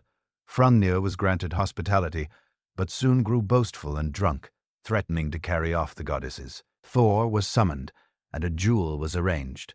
The giants, fearing for their champion, created a helper from clay, a towering figure called Cloud Calf. A horse's heart was placed inside it, but it quailed at Thor's approach.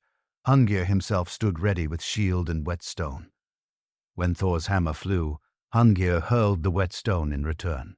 The two collided, shattering the stone. A fragment struck Thor down, but the hammer crushed Hungir's head.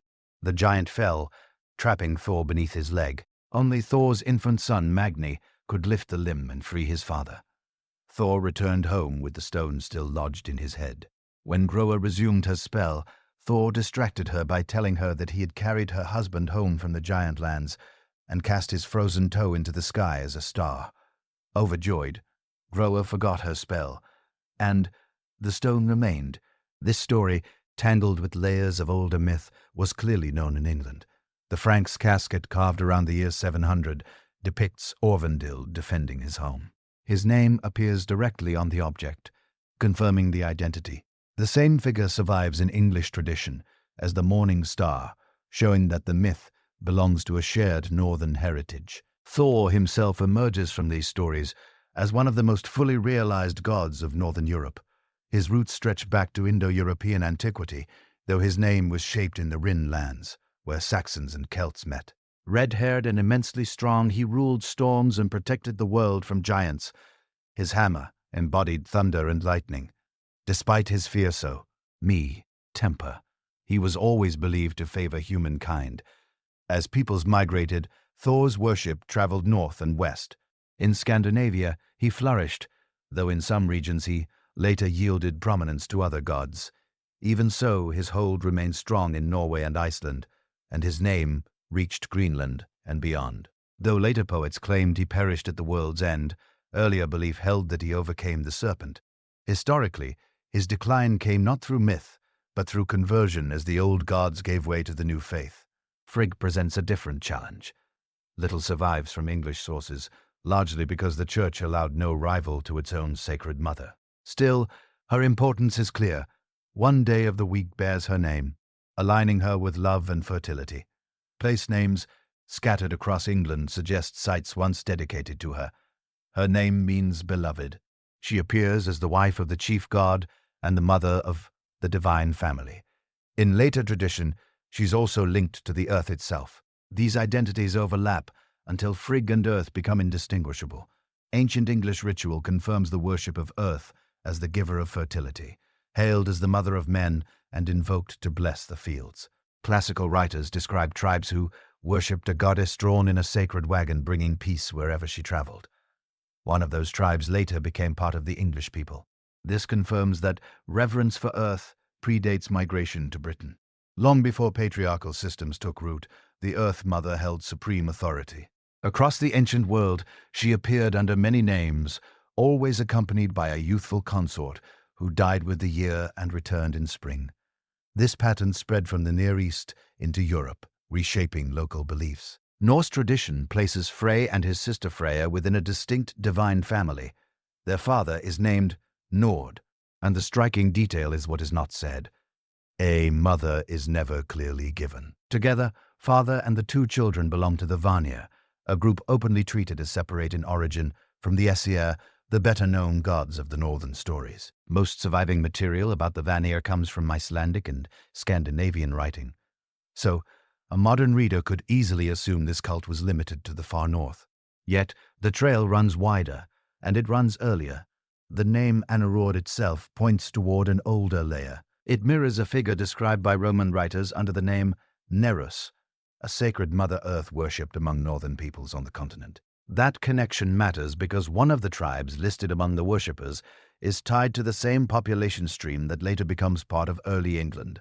On that basis alone, it becomes plausible that communities in Anglo-Saxon England remembered in some form a divinity comparable to Scandinavian Njord. At first glance, the identification seems to wobble. Nerus is presented as female and earth power. Nord, as later northern texts describe him, is male and closely linked to the sea. A late but influential account assigns him authority over wind, waves, and deep-sea fishing, and portrays sailors calling on him for safe landfall or profit. A verse even paints him as miserable when forced to live in land among mountains, away from the crash of surf and the cries of seabirds. And behind this newer sea lord, another older sea power still lingers in northern memory. Ere, a local Neptune-like figure associated with the deep, a presence among whales and strange creatures of the ocean that suggests a layered religious landscape where different divine roles overlap, compete, and trade attributes. Yet, the mismatch between Nereus and Niord has an explanation that fits the broader pattern of how myth shifts under social pressure. Neru. S belongs to a cult centered on a powerful female figure. Nord appears in a world that has become decisively patriarchal. In such a setting, it is not difficult to imagine a tradition altering the sex of a divinity, reshaping the figure into male so that the cult sits more comfortably inside a male-dominated order. Changes like this are not rare in myth. The surrounding society pushes, and the story yields. Once a mother figure is recast as a father, the family structure must also be rewritten. That helps explain why Frey and Freya are left with no clear mother in later northern telling. In an earlier form, the child of the Earth Mother could exist without a named father. In a patriarchal retelling, the parent who is missing is the mother because the old mother has been transformed into the new father. Geography reinforces the same transformation. Peoples of Denmark and Scandinavia lived close to the sea, often depending on it not only for food, but for wealth, whether through fishing or raiding. Plenty and fertility meant grain and livestock, but it also meant nets heavy with catch and ships returning loaded. In that world, an earth fertility figure can become a combined minister of harvest and the sea, a power who governs both the field and the waves. Over time, the seaward aspect grows larger because daily life pushes it forward. The result is Nereid as the sea god of later accounts, even if an older sea god once held that place. Even so, older feminine elements keep pressing back into view. As Njord becomes more and more maritime, fertility traits drift toward a sun Frey that still does not fully satisfy the underlying shape of the old myth, because the Great Mother does not vanish easily. She reappears even within patriarchal tradition, as Freya, now described as Nord's daughter and Freya's sister. The process reaches its final turn, when Freya becomes closely linked. With Frey and the Earth Mother's preeminence returns, under new names, now set beside the Skyfather in the familiar northern divine household. A narrative preserved in the saga material makes the transfer of the old Earth Mother mantle especially clear. It tells of Gunnar Helming, a man who flees Norway after being accused of killing and seeks refuge in Sweden at the sanctuary of Frey. The shrine holds an idol believed to speak, tended by a young priestess treated as the god's wife. Frey himself is carried in a wagon during the dark season to secure fertility for the year, and the community follows, singing, feasting, and taking the god's presence as a promise that life will renew itself. A storm breaks the procession, the draft animal collapses, and Gunnar is urged to take over the leading role. He struggles, fails, then continues, fearing the god's anger. The idol descends from the cart, and a fight begins between God and man. In desperation, Gunnar vows that if he survives, he will return home, reconcile with King Olaf, and accept Christianity. After the vow, he overpowers the idol, drives out what the story calls an evil spirit, and shatters the image. The priestess then helps him disguise himself in the god's clothing, and together they continue the journey. From that point, the tale becomes almost satirical in tone. The false Frey now walks, eats, drinks, collects gifts of gold, and speaks little except to his wife. The pair move from farm to farm through winter. The weather improves, and people interpret the priestess's pregnancy as a sign of divine blessing.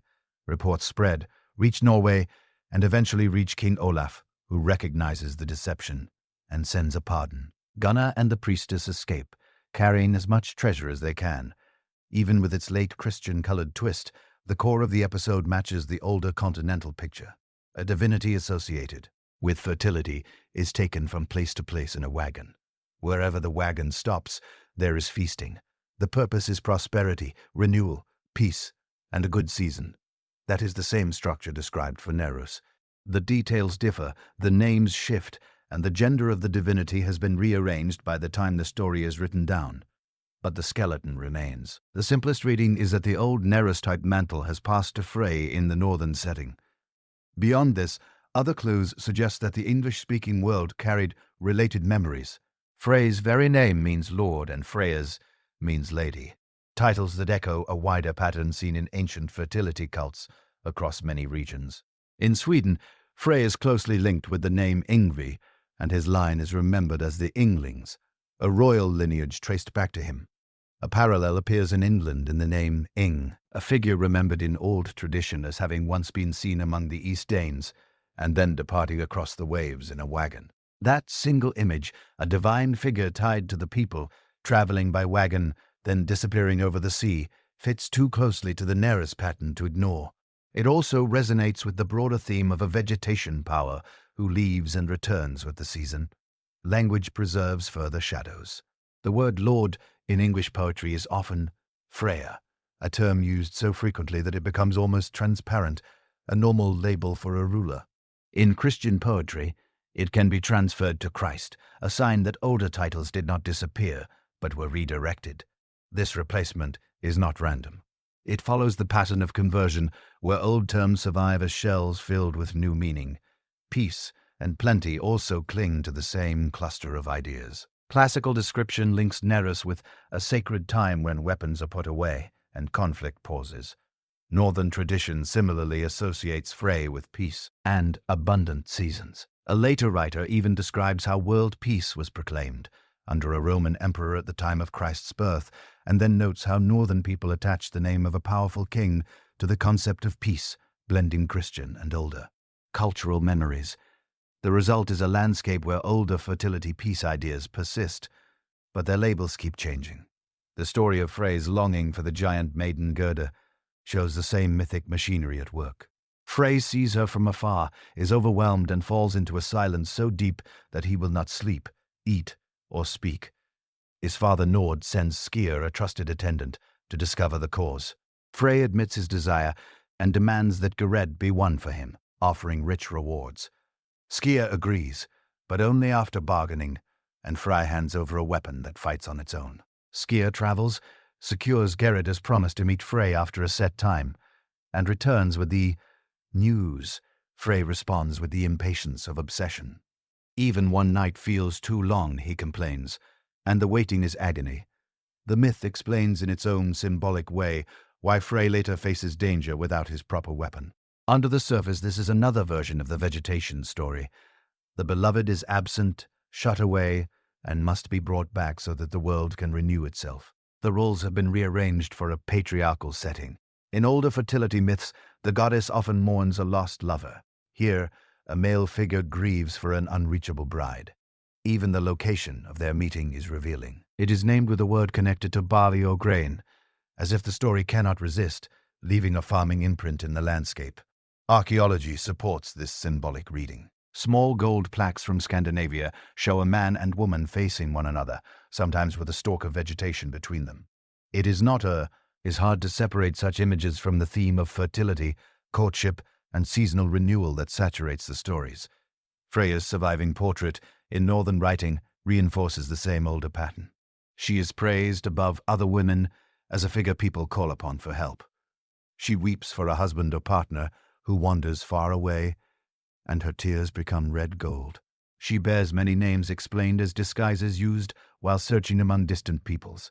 She owns a famous necklace brie. Her titles and imagery place her in the familiar role of the Great Lady, the fertility power who mourns and seeks, who moves across the land, and whose presence promises life. That necklace leads into another chain of myth. Its mention in heroic poetry presupposes an entire world of stories. Loki's theft, a recovery by a watchful god at the world's edge, and the return of the treasure to its rightful owner. In such tales, the stolen object stands in for the lost lover or the lost life force of the year. The same pattern appears when other goddesses lose fertility emblems such as apples or golden hair. Different names, different scenes, the same underlying logic. Life disappears, the world wanes, then life returns and the world is restored. Two large mythic strategies run alongside one another across cultures. Sometimes the vegetation spirit is represented as the goddess's lover or possession, and is lost or killed. At other times, the goddess herself descends, is imprisoned, or vanishes, and nature collapses in her absence. One of the clearest early examples comes from Mesopotamian tradition, where the goddess descends into the realm of the dead. Gate by gate she is stripped of crown jewelry and garments until she stands exposed and powerless before the queen below. Above ground nature fails, animals will not mate, humans will not couple. Fertility stops and growth withers, only when the higher gods intervene and the goddess is released as life resume. On her return, her ornaments are restored. The story ends with a hint that her lost lover will also rise, accompanied by ritual music and mourning transformed into renewal. When this older pattern is placed beside northern and northwestern European material, the parallels become difficult to dismiss. Friars searching and weeping, the wagon procession of a fertility power, the seasonal promise of a good year, and the way peace is tied to the deity's movement among people all belong to the same broad family of ideas. Even animal symbols align. In northern tradition, Frey and Freya are linked with boars, and Roman writers describe tribes who worship the mother of the gods and wear boar symbols as protective emblems. In England, boar-crested helmets and repeated references to the boar as a guardian figure show that the symbol had real cultural weight. Such signs suggest that the protection of the boar was not merely decoration, but a visible claim that the wearer stood under the shield of a fertility war guardian, plausibly linked to Frey or Freya in the older religious grammar. A more uncomfortable kind of evidence appears in medieval stone carving. Large female figures displayed on churches marked by exaggerated sexuality and sometimes paired with an animal-headed companion. These carvings do not sit easily within official Christian iconography. Their raw emphasis on fertility and the body runs against centuries of clerical discomfort with sexuality. Yet the figures are real, widespread, and often placed in the very center of Christian spaces. Their later nickname, often tied to Celtic languages, has encouraged people to assume a specifically Celtic origin. But their distribution in England is broad, and their persistence suggests long familiarity among English rural communities. Reports and local memories describe people making special visits to them, and in some cases reacting angrily when the figures were moved or removed. Taken at face value, such carvings can be understood as the great goddess, the Earth Mother, surviving in plain sight under a Christian roof. That survival would not be surprising in societies where everyday life still depended on fertility, livestock, harvest, and birth, and where older customs often endured by being ignored, tolerated, or reinterpreted rather than fully erased. Modern revivals of witchcraft add a final controversial echo. New groups describe rites that claim ancient roots, sometimes focused on healing rather than fertility, sometimes using symbolic language of drawing down a goddess into a priestess within a circle. Whether or not such movements truly connect to antiquity, their imagery demonstrates how durable the old idea remains. A female divine power descending, inhabiting, renewing, and directing human affairs. From the accumulation of these strands, a coherent picture emerges. Early English tradition likely did not preserve the names and stories in the neat form found in later Icelandic writing, but enough remains in names, titles, poetic usage, processional motifs, seasonal patterns, protective symbols, and stubborn folk survivals to support a strong conclusion. The Old English world knew a fertility complex centered on the Earth Mother and linked in some form to a lord and a lady, figures that Northern tradition later calls Frey and Freya, with Nior standing behind them as a transformed and reinterpreted continuation of the older Nerus type. The story of the dying god who falls, disappears, and later returns to the living world is one of the oldest and most persistent ideas in human belief. In the northern lands, this story reaches its most emotional form in the figure of Balder. Yet Balder is not an isolated creation. His fate mirrors far older tales once told beneath the shadow of Babylonian temple towers, along the Nile beside the pyramids of Egypt, and in the shaded sanctuaries of ancient Greece. Tammuz, Osiris, and Adonis all follow the same pattern, a radiant figure bound to life itself, struck down, mourned, and restored. There would be little reason to explore this myth in detail if it were not clear that the early English world knew it well. Balder's name itself seems to have faded from everyday speech. Yet, traces linger in the landscape. Place names preserve echoes where memory endured longer in remote regions than in settled centers. Villages at the edge of manland, valleys once associated with hidden beings, and locations remembered for ancient spirits all suggest a countryside that retained older beliefs long after official religion had changed. Other Anglo-Saxon place names point even more directly to Balder, especially if early charms and spells are trusted, where Balder and another divine figure appear to merge into a single presence. Taken together, these signs suggest that Balder was not a foreign import from Scandinavia, but a figure already known and understood. The name Balder itself means Lord. This alone links him directly to his Near Eastern counterparts. The god known to the Greeks as Adonis received his name from a word meaning my lord, just as later religious traditions would use the same title for their own central figure. In Old English poetry, the name Balder appears not as a proper noun but as a title meaning ruler or lord, used in elevated verse. The same word appears again and again as a poetic synonym for authority. This overlap is not accidental. It reveals how easily divine titles pass from one belief system to another, while retaining emotional power. To understand how this myth reached the northern world, it is necessary to begin with its older form. In the Greek story, Adonis is born extraordinarily beautiful and is hidden away to protect him. Two goddesses come to desire him, one ruling the world above and the other reigning below. A compromise is reached, dividing his time between life, death, and solitude. Each year while hunting, Adonis is wounded by a wild boar. His blood drains into the earth, and flowers rise where it falls, and rivers run red. His lover mourns him bitterly until the season turns and he returns once more. This story was not merely told, it was enacted. In Greek cities, women carried small symbolic gardens representing fertility and loss. In some sanctuaries, sexual union itself became part of ritual practice, not as indulgence, but as an attempt to influence the natural world through imitation. Death and return were not abstract ideas. They were lived experiences tied to the rhythm of crops, seasons, and human survival. The essential elements of this myth remain constant: a beloved young figure bound to beauty and promise, a violent wound and a bloody death, a descent into the realm of the dead, mourning by those left behind, and finally, return. When the same story appears in the North, it takes on a harsher tone. In the account preserved in medieval Iceland, Balder begins to dream of his own death.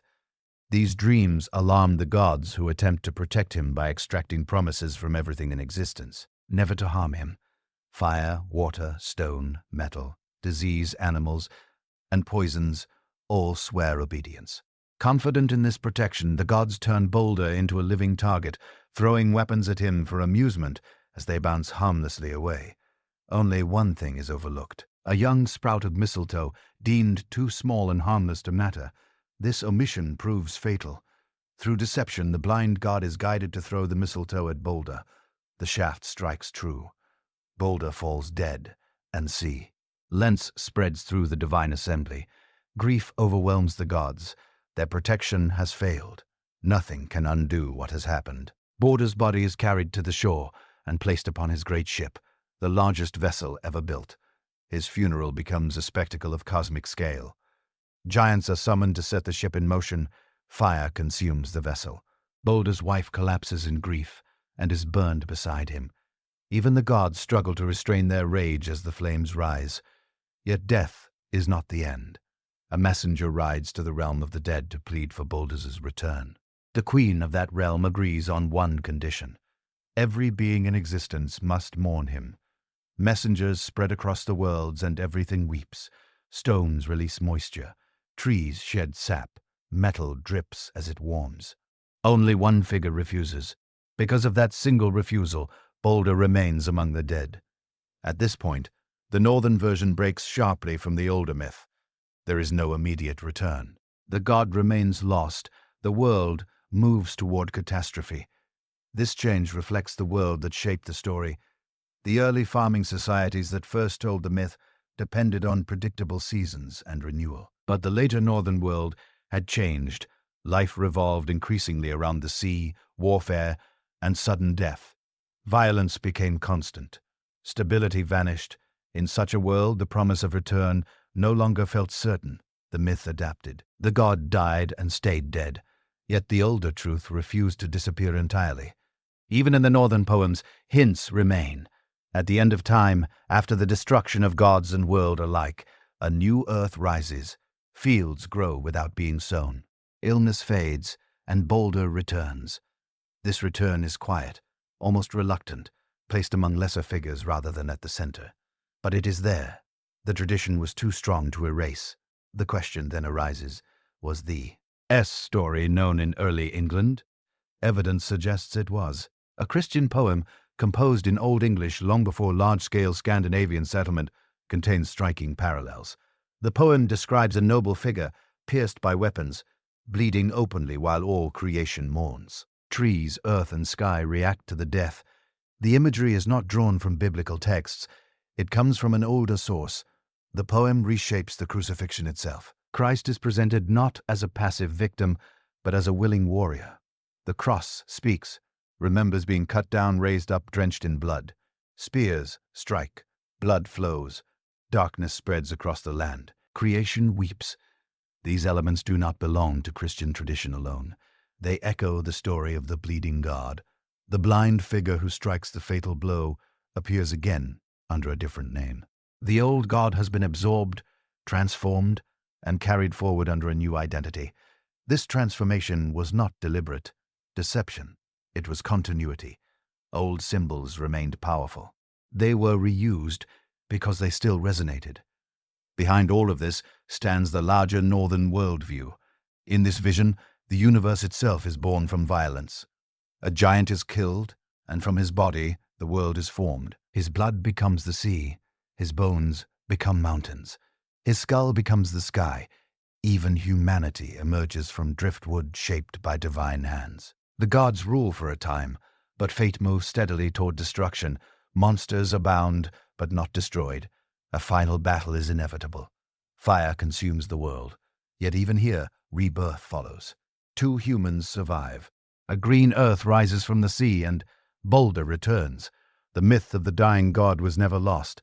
It changed form, shifted meaning, and adapted to new realities. In peaceful lands, it promised renewal. In violent ages, it accepted loss. But beneath every version lies the same truth. Death is not the final word. What survives of early northern belief is uneven and incomplete. The picture is assembled from fragments, some still vivid, others worn almost to dust. One tradition preserves strong color and clear form, while the other has lost much of its surface. Where one mosaic remains largely intact, the other survives only in scattered pieces. Yet when these fragments are set side by side, it becomes clear that the older English worldview shared many foundations with the northern tradition. Even while differing in important ways, the similarities are more numerous than the differences, and this has often tempted later interpreters to fill the missing English pieces by borrowing directly from the better-preserved northern image. That temptation, however, must be resisted. Many elements of the northern record are themselves late and heavily reshaped.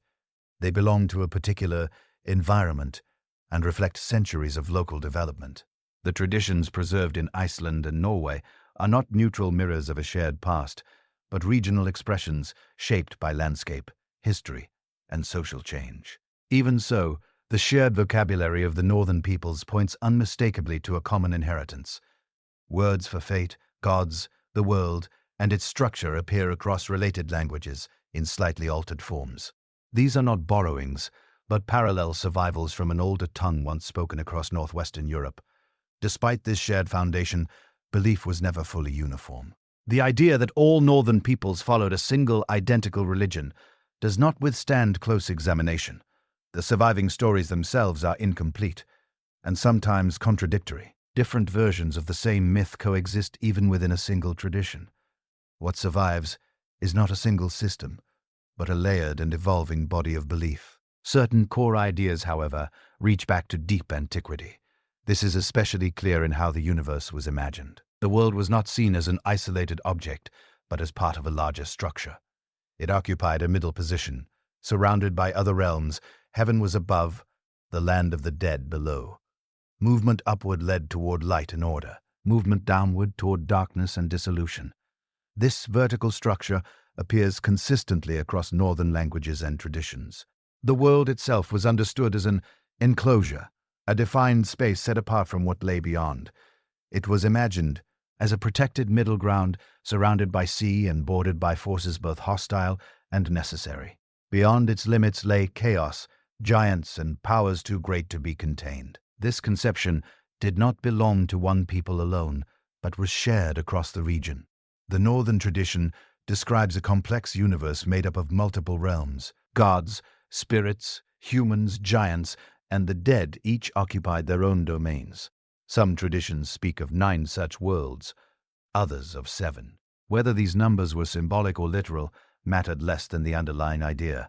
Reality was layered, structured, and alive with unseen forces. There is no strong reason to believe that early English belief lacked a similar complexity. Scattered references suggest that a multi-layered universe was also known there, even if its full structure is no longer recoverable. At the center of this universe stood a great supporting structure, imagined in the northern tradition as a vast tree. Its branches stretched over all realms. Its roots reached into the deepest regions, and its trunk bound the universe together. At its base lay springs and wells associated with memory, fate, and renewal. Creatures moved constantly along its length, carrying messages, gnawing at its roots, feeding on its branches. Life and decay were inseparable.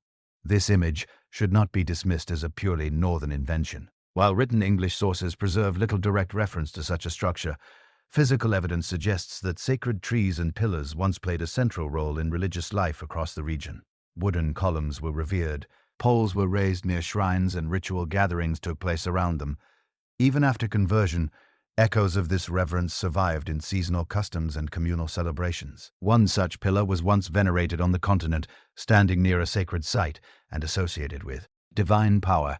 Its name points to a connection with the world supporting structure, known from the northern tradition. Similar sacred trees are described elsewhere, always located near water, always treated as living presences. Sacrifice, renewal, and judgment were tied to these places. The idea of a world supported by a central structure is not unique to Northern Europe. Similar images appear among peoples separated by vast distances. Pillars holding up the sky, trees linking heaven and earth, and posts marking the center of the world appear again and again. These parallels suggest not borrowing, but a shared human attempt to make sense of existence. Creation itself was imagined as violent and transformative. In the northern story, the world is formed from the body of a primordial being. Flesh becomes land, blood becomes sea, bones become mountains, and the sky is raised overhead. Humanity emerges from natural materials shaped by divine hands. This theme is not confined to one tradition. Comparable stories appear in continental accounts that predate later northern versions. An ancient continental tradition speaks of a divine figure born from the earth, father of humanity, whose descendants spread across the land. This account aligns closely with northern creation stories and suggests that early English belief also included a myth of origins rooted in sacrifice and transformation. Over time, elements of this myth were reworked, inverted, or partially forgotten, but its core remained recognizable. Some later versions blur these ideas, turning the primordial ancestor into both progenitor and enemy. This confusion points to a long process of reinterpretation rather than a sudden invention. Names themselves preserve traces of older meanings, linking humanity directly to the earth and its first beings. Another account of creation appears to survive beneath the surface of Nay, of the earliest English poems, long treated as purely Christian, this poem reveals deeper layers when examined closely. Its language preserves images and titles that belong to an older world view. Heaven is described as a roof, the world as a middle enclosure, and the divine as a measurer who sets boundaries and order. These are not biblical images, but echoes of an earlier cosmology. Key terms in the poem carry meanings that predate Christianity. Titles applied to the Creator resemble names once given to fate figures and sky gods. Guardianship, measurement, and ordering are emphasized over creation from nothing. The poem does not invent these ideas, but reshapes them, redirecting them toward a new religious framework. This suggests continuity rather than rupture. Old poetic language was not discarded, but reused. The Christian message was expressed through familiar images because those images still carried power. The older worldview did not vanish. It was absorbed. Belief in an ending was as important as belief in beginnings.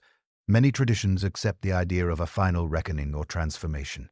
Over time, the word for fate came to mean not simply destiny but destruction. This shift reflects growing anxiety about the future and the sense that the world was approaching a breaking point. By the end of the first millennium, expectations of an imminent end were widespread. These beliefs were recorded in documents, sermons, and poetry. Yet, this sense of doom did not originate locally. It was shaped by ideas that had traveled from the Eastern Mediterranean, where religions of death and rebirth had long promised renewal beyond destruction. These faiths taught that the universe moved in vast cycles. Each cycle ended in catastrophe, followed by renewal. A savior figure appeared at the turning point, descending into death and returning transformed. Fire and flood destroyed the old world from which a new one arose. These ideas spread westward and blended with local beliefs. The figure of the Lord, once a fertility god, tied to the seasons, took on a cosmic role.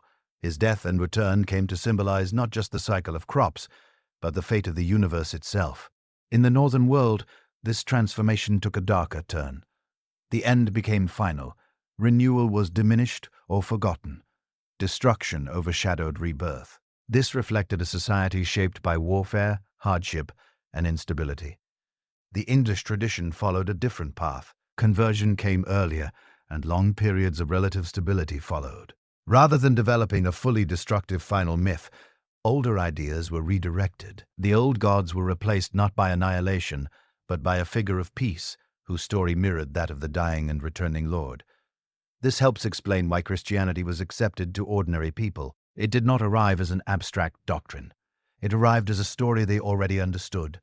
A miraculous birth, a suffering death, a descent into darkness, and a return to life. These elements were familiar. They aligned easily with existing rituals tied to agriculture, seasons, and fertility. The new faith did not erase older practices overnight. Blessings of fields, prayers for rain, seasonal festivals, and rites of mourning and rejoicing continued, now reinterpreted. The old and the new coexisted over time. Institutional religion grew distant from its roots. Doctrine multiplied. Dogma hardened. The immediate connection to nature weakened. The ancient sense of divinity present in the land, sky, and sea faded. What remained was ritual without intimacy. Yet the underlying lesson remains clear. Human well-being depends on balance with the natural world. Ancient belief sought integration, not domination. Life was understood as a cycle, not a conquest. Modern society has largely severed this relationship. Concrete and machinery separate people from earth and sky. Time is ruled by clocks rather than seasons. The result is anxiety, imbalance, and alienation. The old myths do not offer a return to the past, but they do offer insight. They remind that humanity is not separate from nature, but part of it. Survival depends not on control, but on understanding.